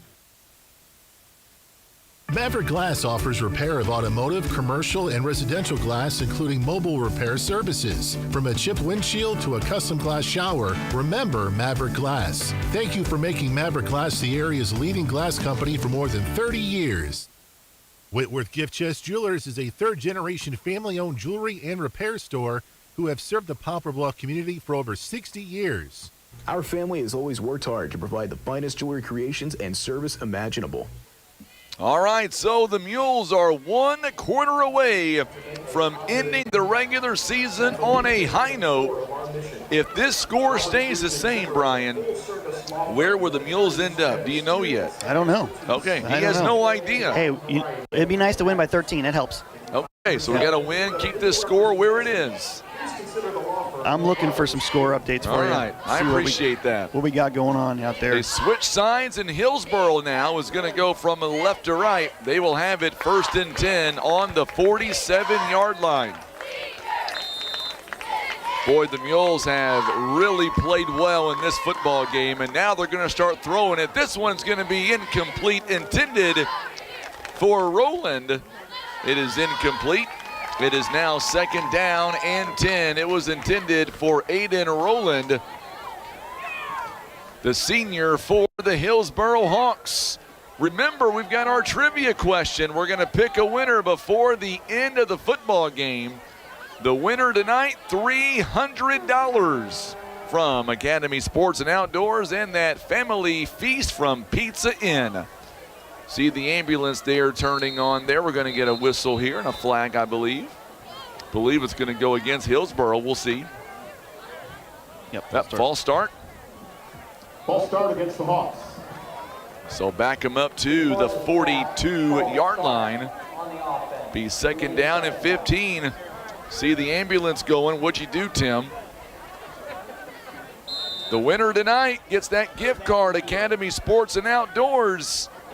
Make sure and submit your answers. Make sure hit that share button. The goal tonight, we want to get over 50 plus shares before we give away the gift card. We are 10 away from that right now. Farmington is. Quarterback rolled outside, and in Phillips is going to get to near midfield. Chazelle gets it out to Phillips, and he'll get about an 8-yard, make that 9-yard gain into Mules territory. 3rd down and 6. What about Farmington? Farmington 35-28 up on Park Hills Central. Wow, so Farmington a storming comeback over Park Hills, and that's huge. Farmington's got to win that game to be a 3 spot. That's all there is to it. Yeah, we may be headed to Farmington next week. Maybe. A lot shorter drive. Oh, what a play. What a play by the quarterback for Hillsboro to get the ball out. Yeah, and the Mules rallied to it, so that's going to be up 4th down and about, what, 4 or 5 there? Yeah, about 4. Yep.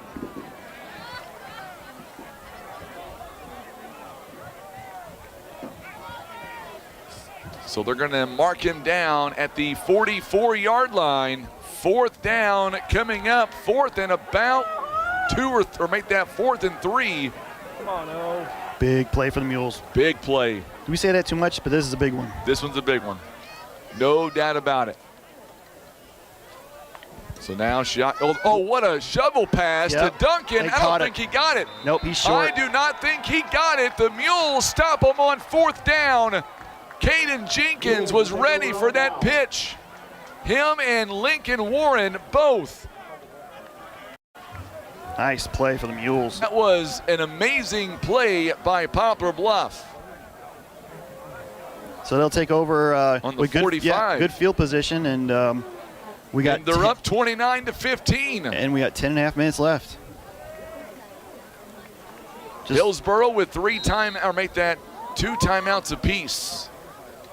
Oops. 2 timeouts apiece for each team. So now the Mules, and now you want to run the football. You would think, nope, I was wrong. They're going to go down deep again. They've got a man there. This one is caught by Clifford. Yes. Over the shoulder. Hunter Clifford makes another big-time play. To number 10, Hunter Clifford, first down Mules. He is inside the 30-yard line, a Subway first down, and they will spot him down at the 28-yard line. That was one of those, hey, they're going to run the ball. Are we? You know? I thought they were going to run the ball, but they did not. Everybody's thinking they're going to run the ball. Hey, let's keep putting pressure on them.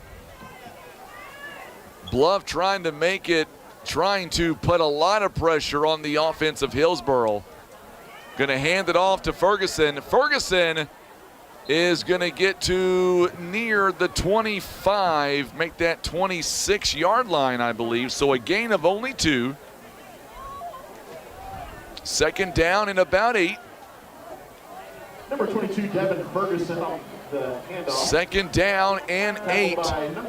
Still a lot of football game left to be played.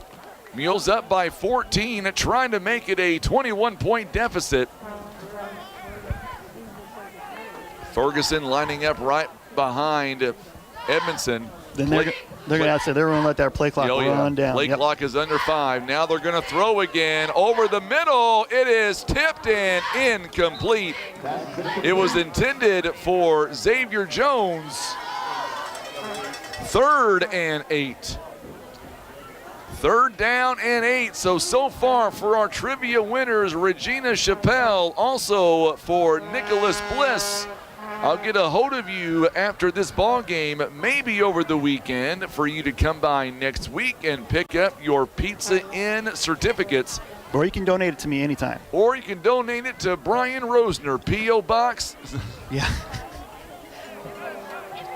3rd down and 8 for the Mules. And we're going to call a timeout. Yep, Mules didn't like what I saw. A Larry Hillis Dodge timeout. 1 timeout remaining. How big would this be, Mules fans, to get a win tonight? Farmington winning at Park Hills, and if that score holds, a very good possibility. The Mules might move out of the cellar and possibly into a 6 or even a 5 seed position. I just don't know if we're going to be able to jump Webster Groves. No. We might be able to jump Melville, maybe. Maybe. This score would have to hold. Bluff would have to hold this score, or at least win by 13 to even have a shot. Yeah, we got to win by 13 is all we can worry about right now, and trying to find us a St. Mary's score. Some scores have already gone final here tonight. Yeah, St. Mary's lost 49-3 to CBC, which we knew. We knew that was going to happen. Not a lot of teams can beat CBC. No. Final 32-14 at Charleston over Sykeston. That's a long rivalry right there. Long rivalry. 116 games, I think. Edmondson's going to throw. Here comes the house. Oh, nice. And this one is caught. They're going to be a 4th and 2. 4th and about 2. I believe Clifford came down with that. He did. Be at the 20-yard line. So, yeah, 4th and 2. That was Jay's 38th pass of the night. Woo. 38. Running on a – we got flag? No. Yeah, we do have flag. We get a flag, yep. And I believe it's going to be on the defense. Yep. It was at the end of the play. So he picks up the 6.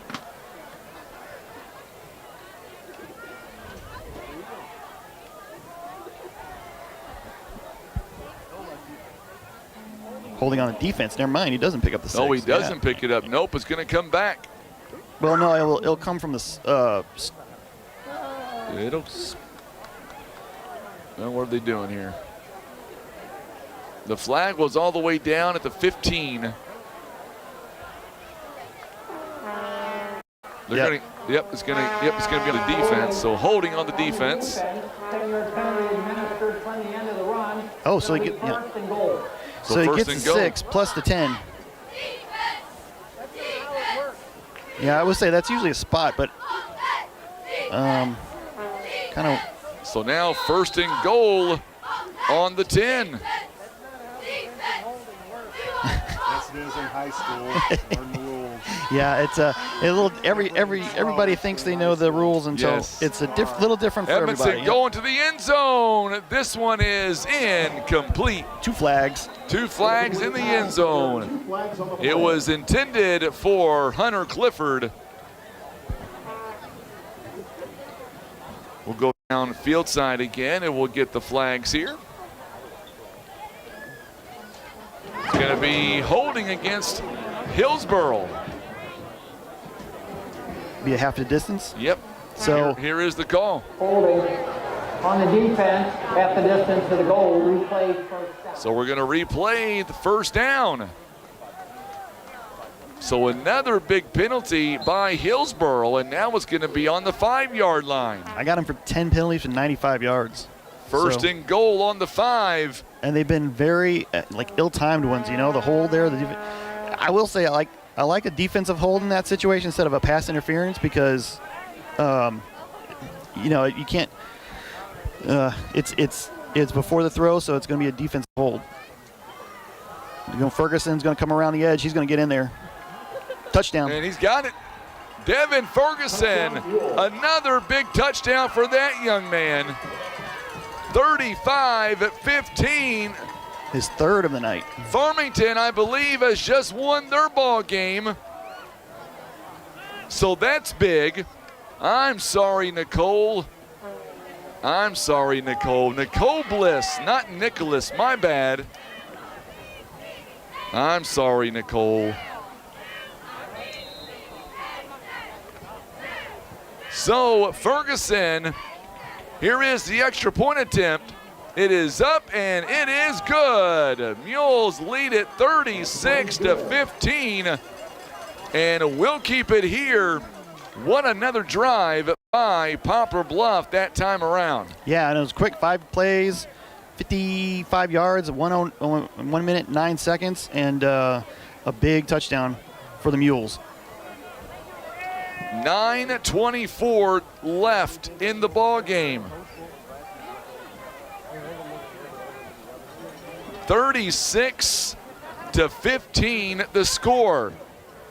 Poplar Bluff coming all the way to Hillsboro. They trailed at 12-0, by the way, at one point. Mules 36-3 has outscored Hillsboro since that time.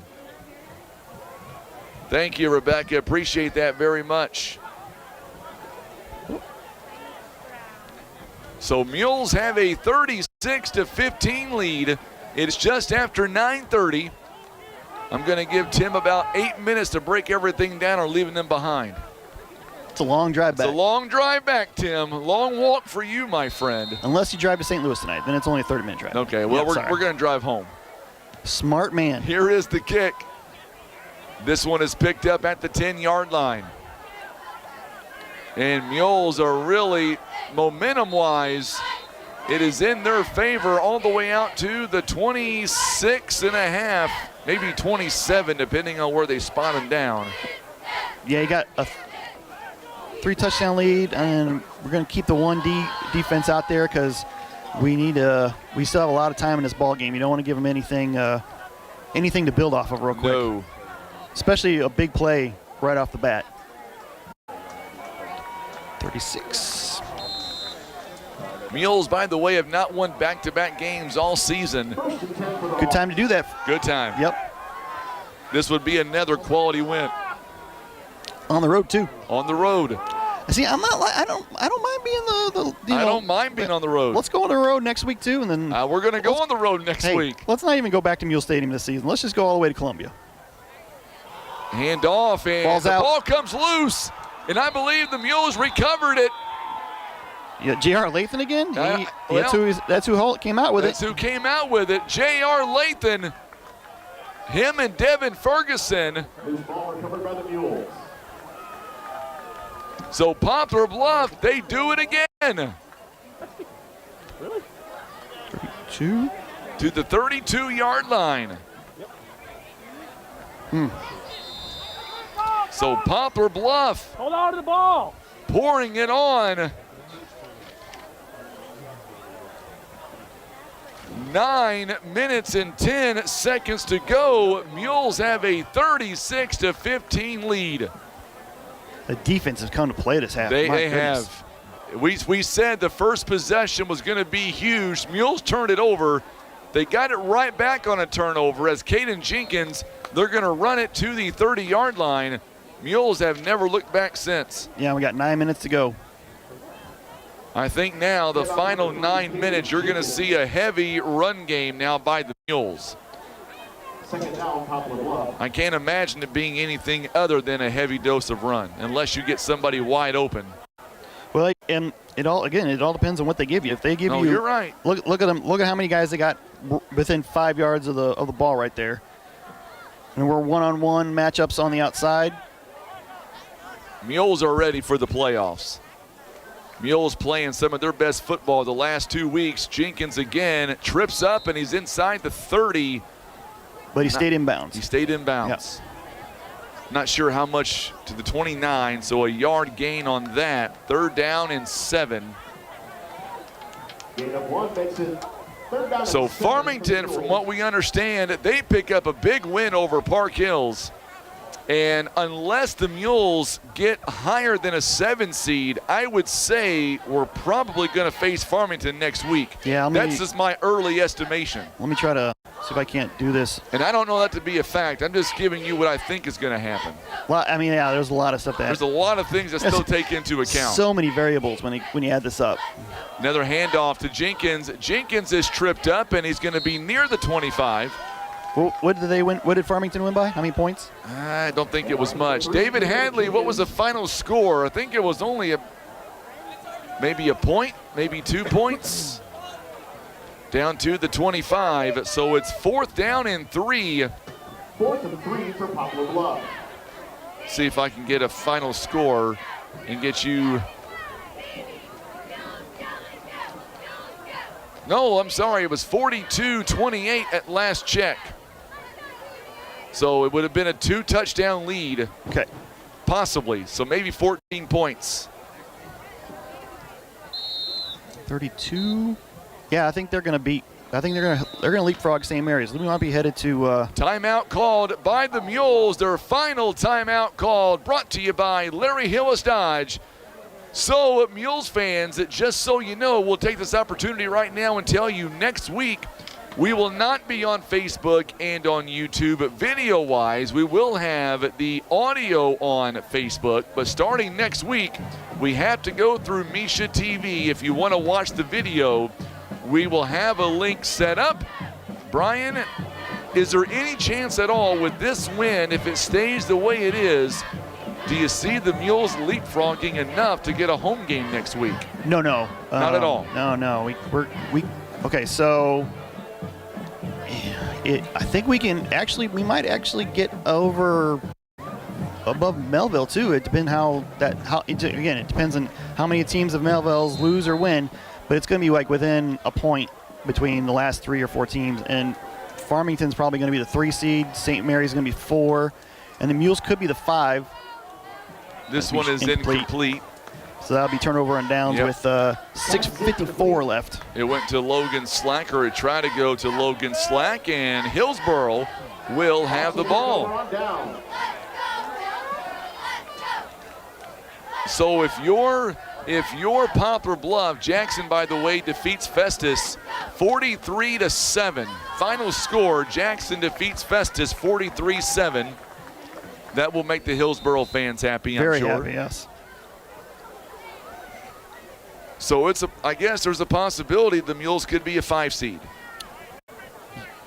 Yeah, it's possible. I mean, they'll still be on the road. They go to St. Mary's then, but it depends again on what happens with Webster Grove's opponents. Which, remember, Webster Groves, ball's on the ground. Oh, the Mules may have recovered it. He rolled right past it. Yep, Dobbs just rolled right over it. And it was recovered by the quarterback. Yep. Yep. Mules nearly got another one there. Ball recovered by the Hawks. Loss of 2. Yep. Yeah, so, 7, thank you. Trying to do math, 2 different maths at once, not paying attention. So second down and 17. Yeah. Oh, good run this time by the Hawks back to the original line of scrimmage. So Duncan that time. Hand off to number 0, Chris Duncan. Boy, one thing about this Hillsboro team, they're not going to give it to you. 36-15, still got under 6 minutes to play. Third down and 10. Coming up following this contest, we'll be speaking to Coach Austin Jefferson. So now they're going to throw. In a do-or-die situation, they roll out, and that'll be a first down, and they went out of bounds. Pass is complete to number 6, Keaton Pipkins. His first catch of the ball game is Keaton Pipkins, and he'll be all the way out to around the 45-yard line, make it 46-yard line. It is a first down and 10 Hillsboro.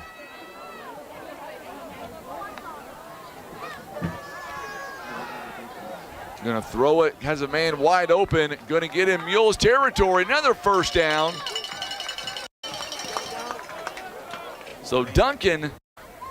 Pass is complete to number 0, Chris Duncan. Duncan's going to get inside Mules territory, down to the 40-yard line. Mules trying to end a 3-game losing skid over Hillsboro, on their way to doing that. First and 10, Hillsboro. This one is picked up again by Pipkins, and he'll be short of a first down, but not by much. Make sure and take a screenshot of this broadcast. And as soon as you go into Subway this week, present that to them. $2 off of your meal this week at Subway in Poplar Bluff. Everybody but you, Brian. Yes, sorry. That's all right. No, I'm kidding. This one is caught, and it'll be another ball's out again, and this time. Got it back on, it looks like. I think he did. Boy, they caught a break again. Nope, Mules, wow. Mules recovered it this time. Was that Larkins or none? I believe it was none. Surprised it's not GR the way he's finding the ball tonight. So it'll be first and 10 on the 27-yard line.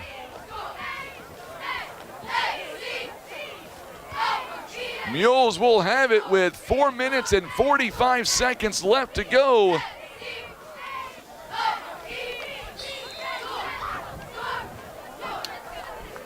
So Poplar Bluff coming back out now.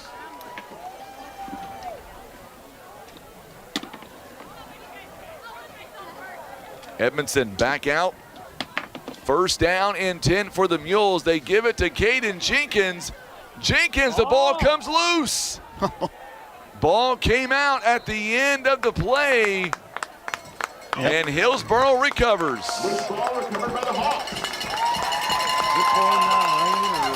Turning into a tennis match, back and forth. Yeah, back and forth indeed. So the Mules turn it right back over to Hillsboro. That's our 7th turnover tonight. 7 turnovers. Combined, not Mules. Out to the 40-yard line.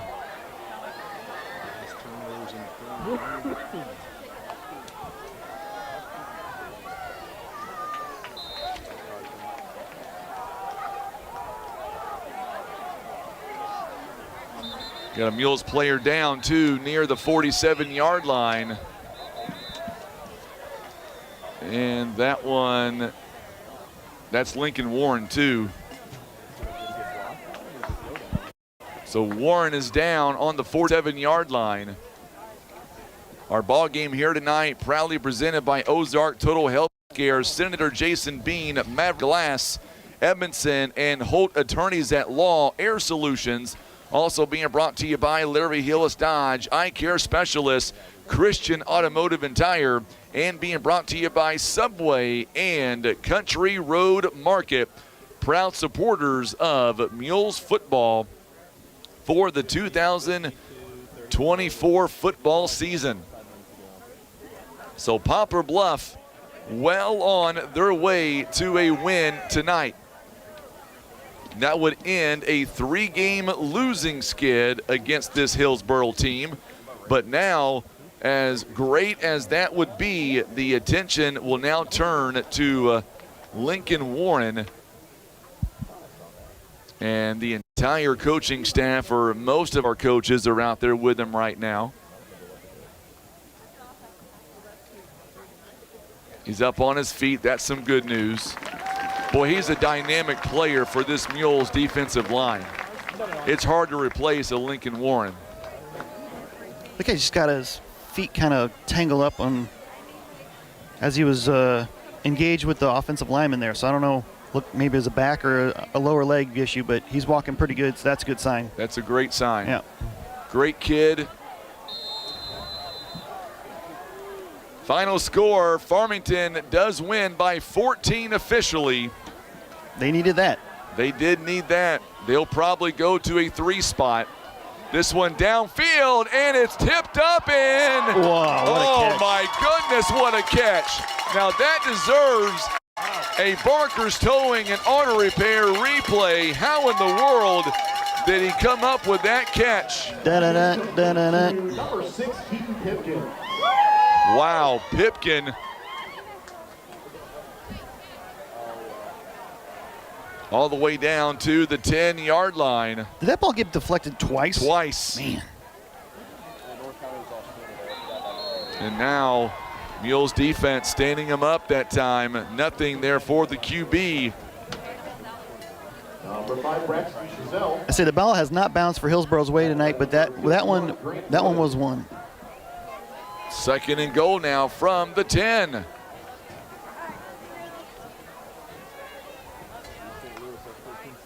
Got 3.5 minutes left here. Now the Mules coming after him, missing a tackle. They've got a man wide open in the end zone. That is a touchdown, and that one goes to Carson Campbell. He was wide open in the end zone.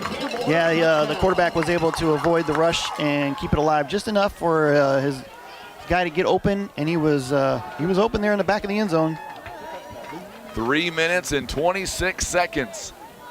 Now the Mules for the extra point for Hillsboro. Still would make it a 14-point ball game. As long as they don't go for 2 here. Which still helps the Mules. There's a flag out, though. Flag comes out. Either somebody jumped or we jumped. Thought they jumped. Ball start, yeah. Yeah, they jumped. Ball start against the Hawks. But don't worry, this kid, he's got the leg. Caleb Arnold, a great kicker for this Hillsboro team. He's got the leg for it. Had a 21-yard field goal earlier today as half was approaching. For the snap, false start on the offense. Replay the extra point. Replay the extra point. I can hear King Keith down there somewhere. Watch the ball. He always, always. You heard that, right? Yeah. Oh, okay. Yeah. So now Arnold again set to kick this extra point to make it a 14-point game. This one is up and it's no good. It goes wide left. So no good on the extra point. 36-21. We're back in 30 seconds. Let's hear from Mossy Oak Properties on the Southeast Sign and Graphics Mules Radio Network.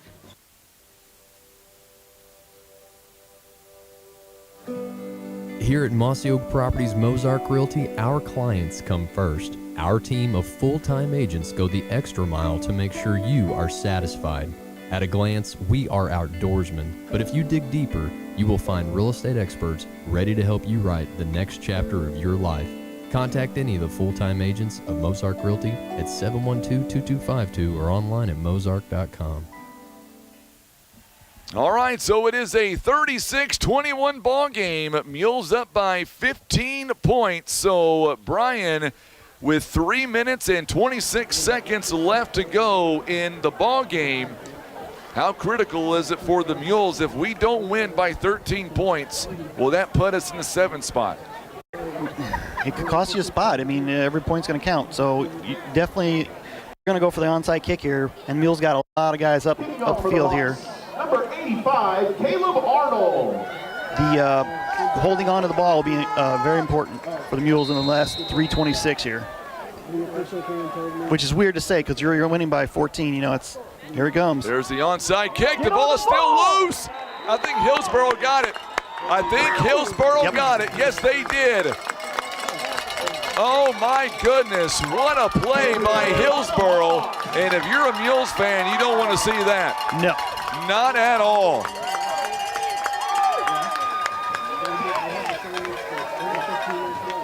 And it'll be first down and 10.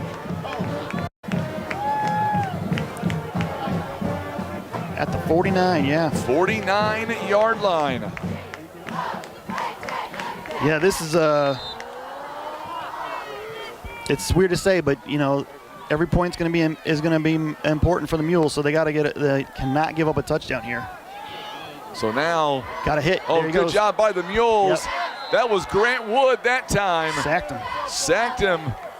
By the way, Jeff Anglin, he was at Park Hills doing some reffing tonight. I was told that Rosner is picking up supper tonight for you, boss man. Timeout called by Hillsboro. Hillsboro's ball is all the way back on their own 45-yard line, second down and 16. They've got one timeout left. One timeout remaining here in the ball game for the Hillsboro Hawks. Boy, it's amazing that we're even talking about it's coming down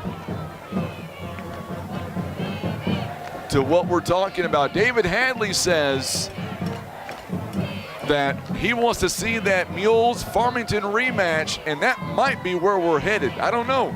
It's possible. So if the Mules lose a point, just 1 point, they'll drop 0.11 points in the standings.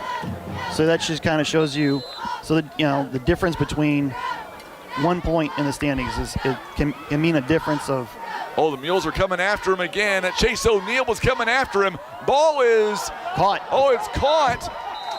I'm not sure how Duncan caught that one. What a catch. Yeah, he juggled it, caught it, brought it back in, and got upfield. Can we both agree this kid is phenomenally athletic? Yeah, I mean, he is incredible to watch. He definitely gives them a weapon when they need to move the ball. Third down and about 6 or 7 now. Yeah, they got the 6 back, yeah. Yeah, they did. Third down and manageable now. Mules trying to keep this what it is. Throw is caught, and there's a first down. And, there's a flag down, two flags down at the end of the play. Yeah, it's going to get a block in the back because it's in that area, but. Phillips got the pass. We got a Mule player down, We've got a Mule player down, too. Lot to sort out there. I can't see the player down on who it was for the Mules. It's going to go against Hillsboro, it looks like. They just pointed toward Hillsboro. So let's go down field side. During the play, illegal blindside block on the offense. Replay third down. So we're going to replay third down. I just saw the replay, and it was definitely a blindside block, and that's where the injured player, why he got injured. Did you see the number?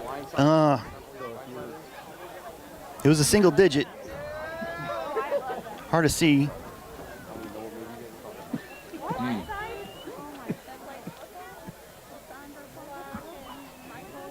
Oh, I see what you're doing now. You're cheating over there. Yeah. I see what you're doing now. I'm cheating. I'm good. I like that. We're on a delay, so I can see and go back and see what we went through on it. But it looked like the most important thing is they sort this out. Here. Let's see here. He's getting up now. Oh, it looks like Spencer Nunn. Yeah. Yep, Spencer Nunn is who that player is. And the good news is he is able to, he's walking on his own power, so that is some really good news. So they're going to replay the down all the way back on the 46-yard line. 3rd down and 7. That was going to be a big first down for Hillsboro if that play would have stood. Yes. Big first down. And another badly timed. Oh, we've got Duncan about 15 yards downfield. It's going to be a false start. Think the ball was coming to him? I think it was. And another penalty for him. My goodness. If it was, then it should have been. It's going to be 3rd down and 12 with 2:40 to go here in the ball game. Mules is trying to hold on. 36-21 win. 3rd down and 12. They're going to go downfield, and they've got a man. Holy smokes, what a catch. That was Pipkin. That was an unbelievable catch. He had to go high in the air for that one. Got to the 9. No, he's got to the 14. 14. Had a thing.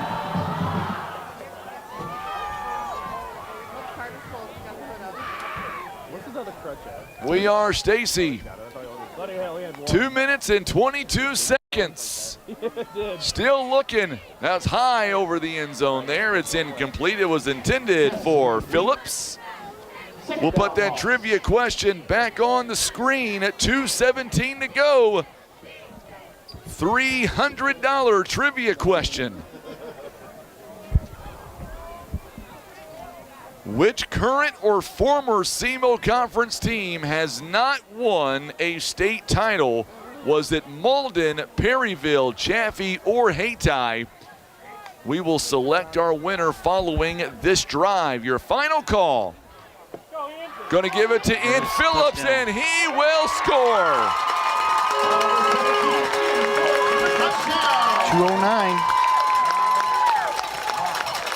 It is now 36-27. So that puts the Mules now in the margin of error, so to speak. Yeah. If I can use a political reference there.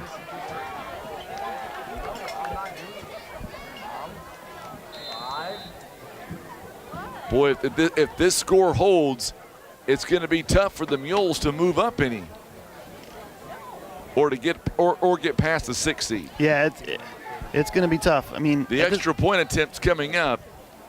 And here's the thing: is they're obviously onside kick, or they can go deep with it. And this one is up, and this one's good this time. It is it's a one-possession game now. It's a 36-28 ball game. And there's still 2 minutes to go. Yes. 2 minutes and 9 seconds. Lots of time. And the Hawks have a timeout, so yeah, lots of time. And boy, this thing's getting. Are you doing okay? You need to take a break, take a breather, because you're gonna give you some high blood pressure tonight on this one. 2 timeouts. Hillsboro has 2 timeouts. So 2 timeouts by Hillsboro. I'm just going to take some of this green drink here for just a moment. I was saying, take a break, take a breather, because we're buckle up. This is going to be fun. It is a 36-28 ball game. Hillsboro, I told you they were not going to lie down. Mules going to have to earn it. That's all there is to it. We have had such a great time bringing you Mule sports all season long so far. Make sure hit that share button. We're at 45. Let's get 5 more before we give away this gift card for $300. So do you kick it deep, or you go for the onside kick again? I think you go for the deep kick. They're going onside at this time. Oh, it's a high bounce. This time, though, it falls right into the hands of the Mules. And we get a flag down. I believe it's going to go against Hightower, I think.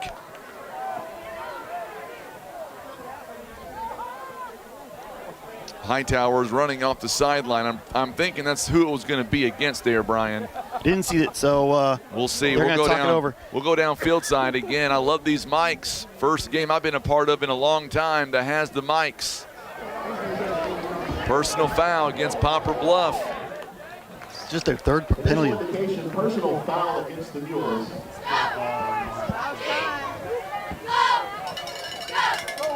So they talk about it, and let's hear what he has to say. After the play, personal foul on the receiving first down. It is a first down, and now Mules are going to be all the way back inside the 20-yard line.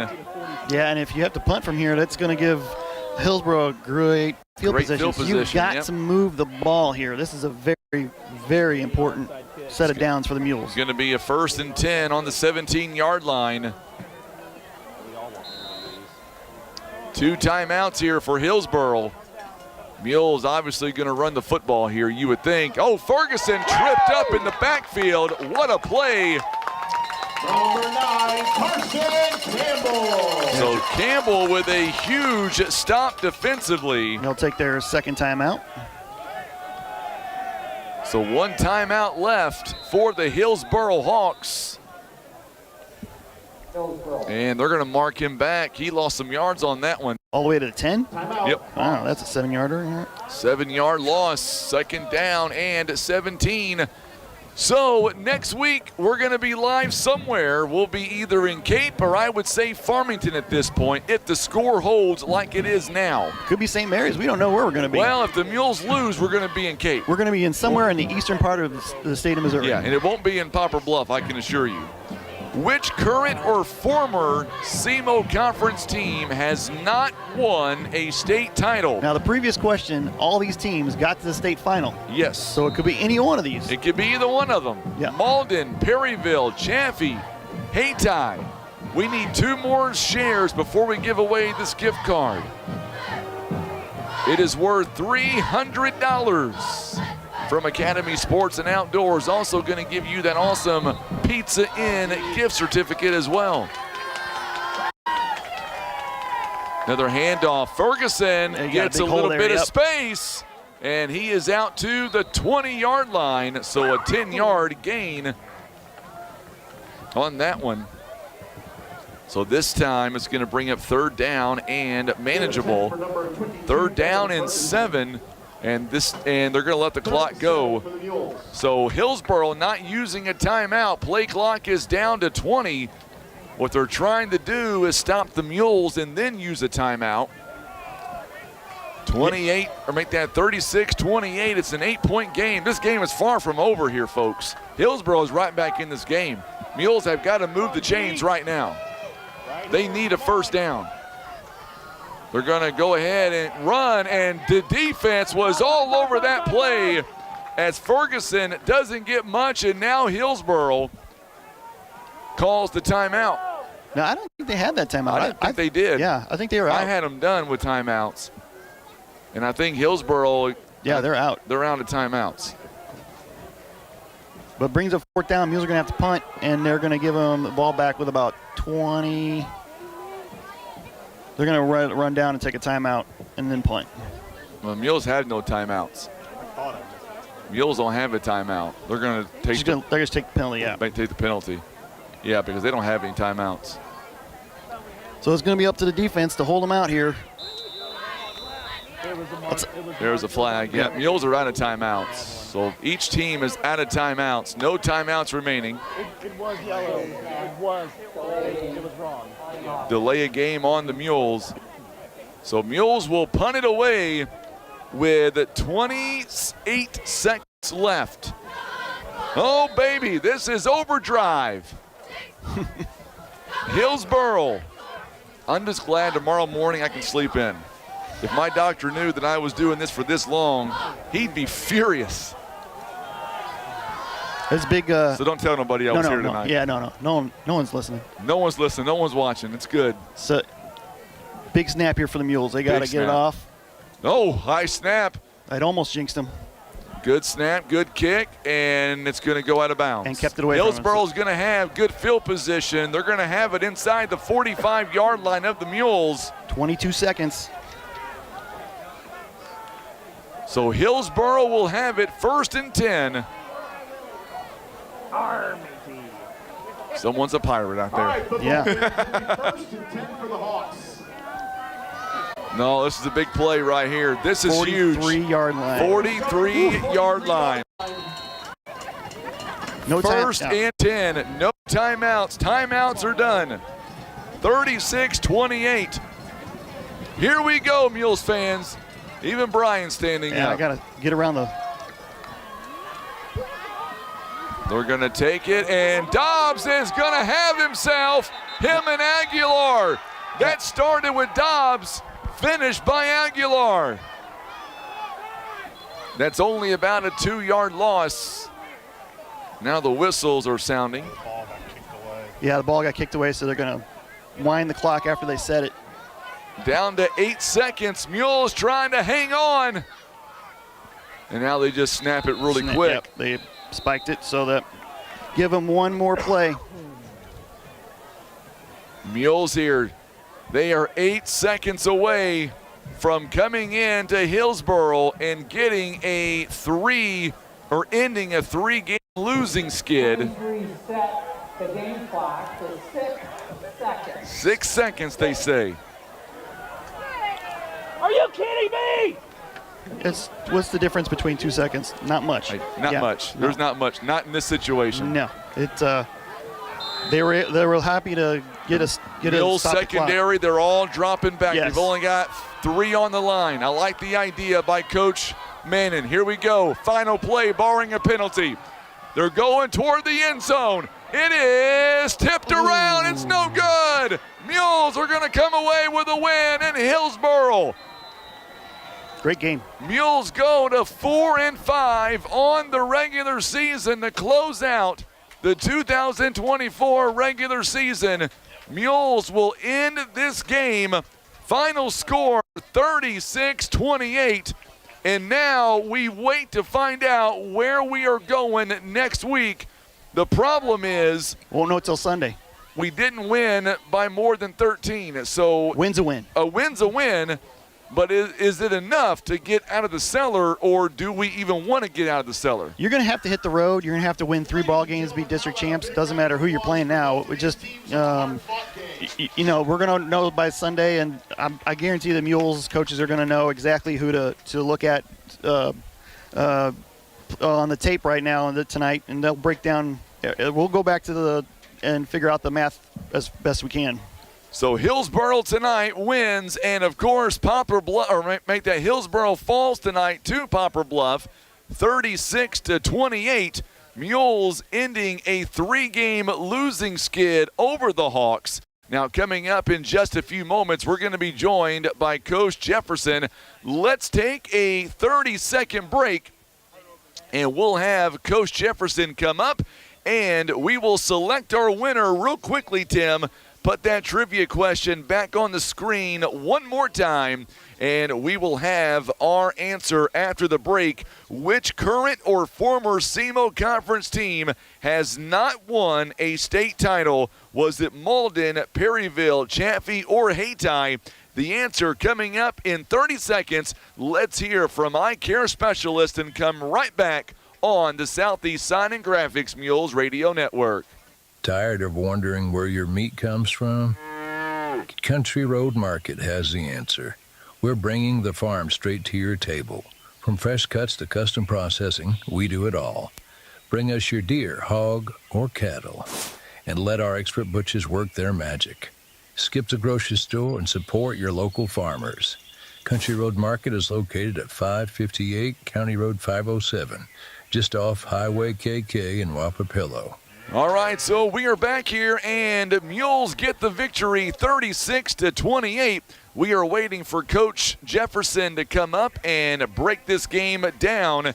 And let's go ahead now, Tim, and the trivia question is up, And we've got a winner selected for this gift card courtesy of Academy Sports and Outdoors, as well as the free Pizza Inn certificate as well. All right, Tim, so go ahead and put the answer up on the board. The answer is Malden.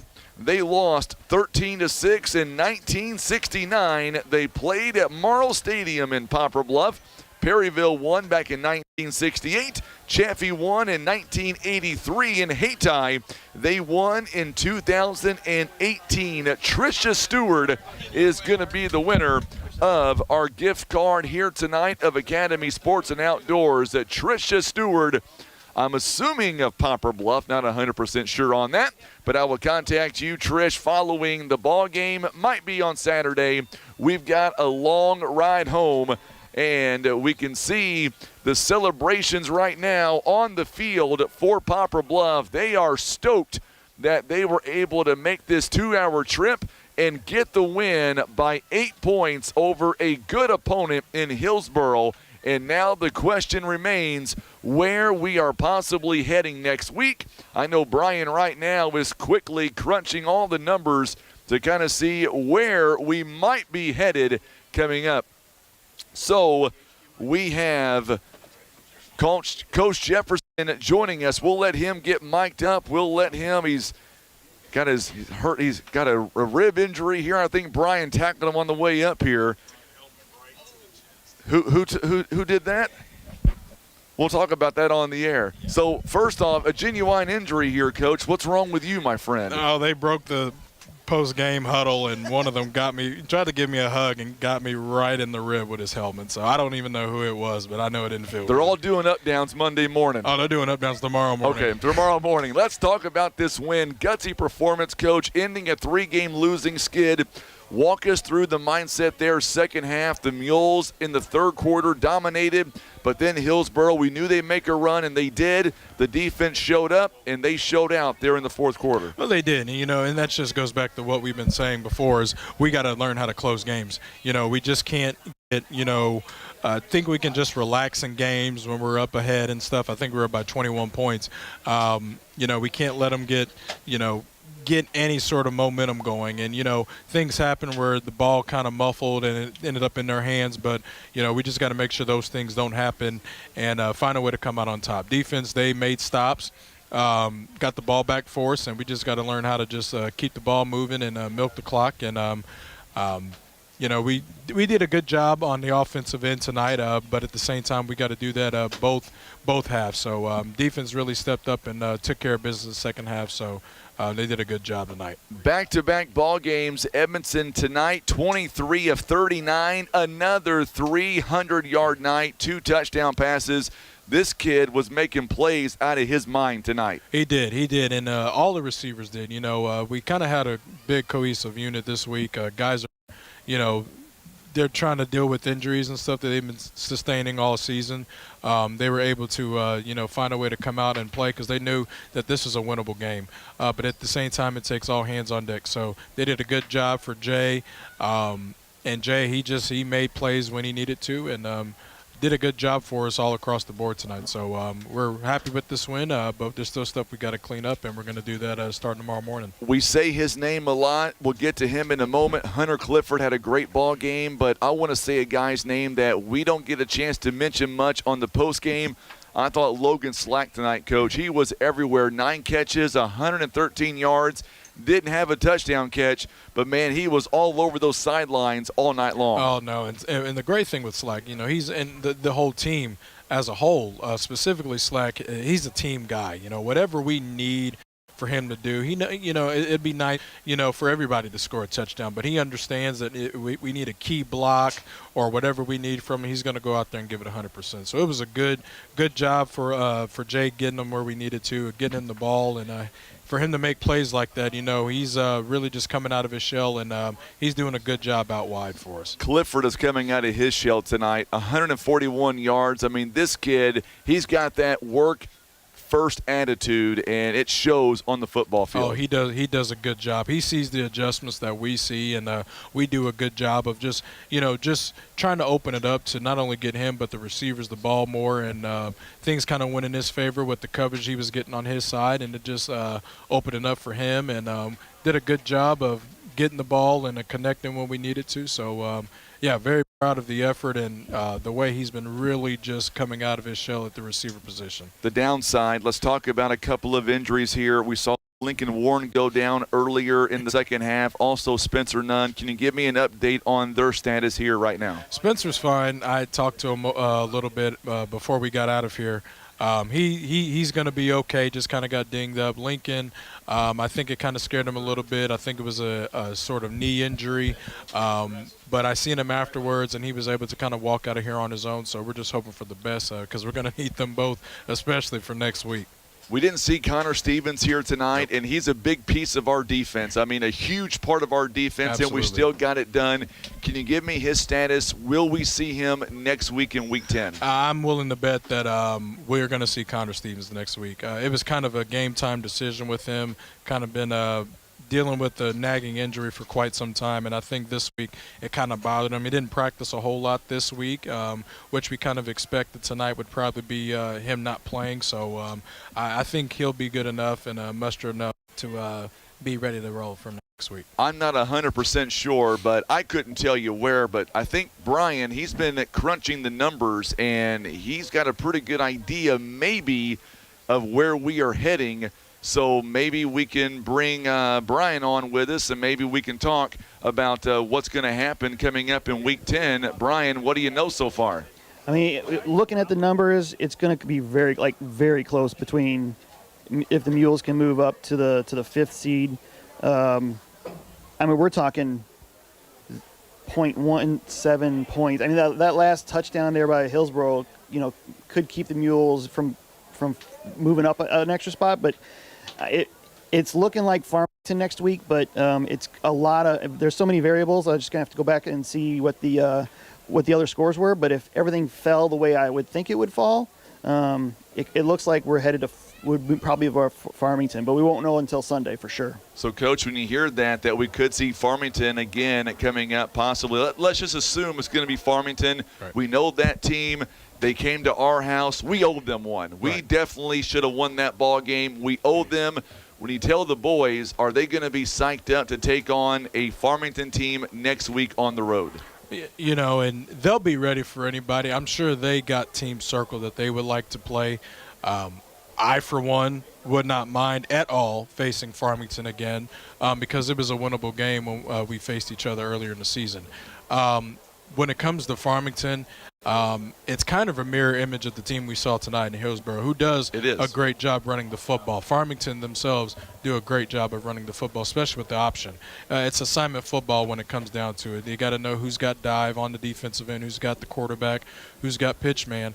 And offensively, we know that they like to play a lot of man to us. So it opens up the passing game for the receivers, which I know that they'll be psyched to hear. So that by any means does not mean it'll be easy because the game was close. They're going to make their adjustments. Farmington will, so we just got to be ready for whatever. I don't think they're going to dish out anything new. We don't necessarily need to dish out anything new ourselves. The adjustments will come, but as long as we just play assignment sound and clean football, I know they're late in that game. We didn't have the cleanest drive to finish the game. I think we had like four penalties in that last drive. We just got to be smart when it comes to that stuff. You guys play well on the road. What's with that? Yeah, we're 4-1 on the road, Coach. You know that, right? No, well, it's just something about playing on the road that just gets the guys hyped and psyched up. Just taking it from somebody else's place. They do a good job on the road, and we know things didn't go well at home, so. We know we got a road game next week, so I think that bodes in our favor that it should be another good turnout. So I guess, Brian, the outside chance would be that we could possibly sneak up to a 5, and that if we did go to a 5, that would put us where we did? It'd be at St. Mary's, yeah. If Farmington leapfrogs St. Mary's, then the Mules would have to go up to there. So yeah, it's going to be close. Coach, you heard that? You kind of dropped your shoulders a little bit. Walk us through. Because that puts you up in a 4-5 situation where you have to play Cardinal Ritter in the next round. That's why you're shy. I got it now. Now I understand. So let's just take devil's advocate. Let's say it's it's St. Mary's. Right. I like the matchup. I think Bluff can beat them on the road. I know they could. I think so too. And for myself, I've not seen a whole lot of St. Mary's. I've seen the competition that they faced, and I know the teams that they face are pretty good. Whether it's Farmington, whether it's St. Mary's, I know this team, and I know no matter who's on the schedule, they're going to get up tomorrow morning and do whatever it takes to be ready for whoever's on that schedule. And it's like you said before, we're learning more about this team, and it's a special team, and we're getting better and better, and the best is yet to come. So we did a good job against a good team tonight, and it just shows that if we just, everybody just buy in, and just play sound four-quarter football, the best is indeed yet to come with this team. And although we got the win tonight, could have been even a lot more than what it was. So we just got to make sure we close games, especially the right way. And whoever comes up on our schedule next week, they just better be ready to go. I can tell you this, now the game is over and I got this long 2-hour drive home. I was not supposed to be here. I wasn't cleared to be here medically, but I was no way I was going to miss this ball game tonight. There was no chance. Oh, no. I told the doctors, is my heart okay? Is my oxygen okay? They said it was. And I said, you better figure out something because I'm not missing a Mules football game. Got the win. It was well worth it. Yes, sir. Headaches are coming back already, but you know what? It's going to be a quiet ride back. I'll make Tim be silent. And next week, what will you guys do? All joking aside, no matter if it's St. Mary's, whether it's Farmington, pretty confident now it's not going to be Cape, which is good news. No matter who it is, in your mind, what will you guys do between now and, let's say, Thursday to get ready for whomever it is? It's something I tell the guys all the time. Nothing changes if nothing changes. We know we still got a game to play, so we'll just go about our weekly practice schedule the same. It's just kind of, it makes our plans for tomorrow for us coaches as far as self-scouting and stuff, it's kind of a waiting game for us. So guys will be ready. We'll have a Monday practice with JV and freshman season over, so that gives us an extra day to kind of prepare with the whole squad. So we'll do that, make sure the guys are getting proper treatment and such, and just taking care of their bodies, taking care of business. Football is a grind, and we've been doing this thing since June, and here we are closing in on November. Weather's changing, so, you got to deal with some sickness and stuff, but guys try to find a way to fight through that because they know what this team can be, but it takes what it takes. So when the going gets tough, we just got to get a little tougher on and off the field, and they do a good job of answering the call and just doing, it's a team thing, and everybody does it, not just one person. They've really have come together as a team, and how they respond after losses. It's easy to just tank and quit the season, but guys know there's still another game to play, and we can learn from these losses. And we've learned a lot about this team through the ups and the downs, and it just makes it special to come out here and continue to coach guys that want to continue to come out here and play. So it's been a pleasure for me coaching these guys.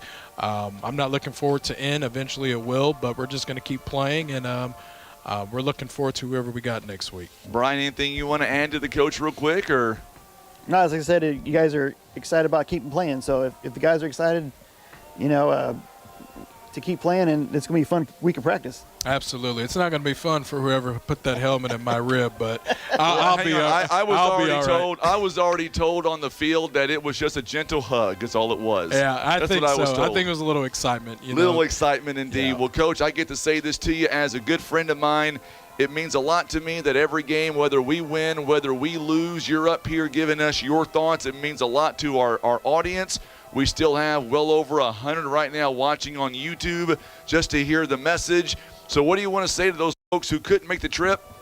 We had a big crowd watching yet again tonight. One thing about this football team, whether we've lost 3 in a row or now won back-to-back games, the crowd never left. they were there all season long. Absolutely, and that's what the guys want more than anything, is just to support. You know, we can go and whatever, as long as they still got, you know, their friends and family cheering in the stands, they're going to go out there and keep playing, because they're playing for something that's bigger than them, you know. And I tell the guys, you know, when we get them in the summer, you know, everybody wish they can do this, but they just can't commit. So you're out here playing for, you know, somebody else, and you want to be someone that they can emulate in the right way. You know, I want to be like so-and-so. I want to be like so-and-so.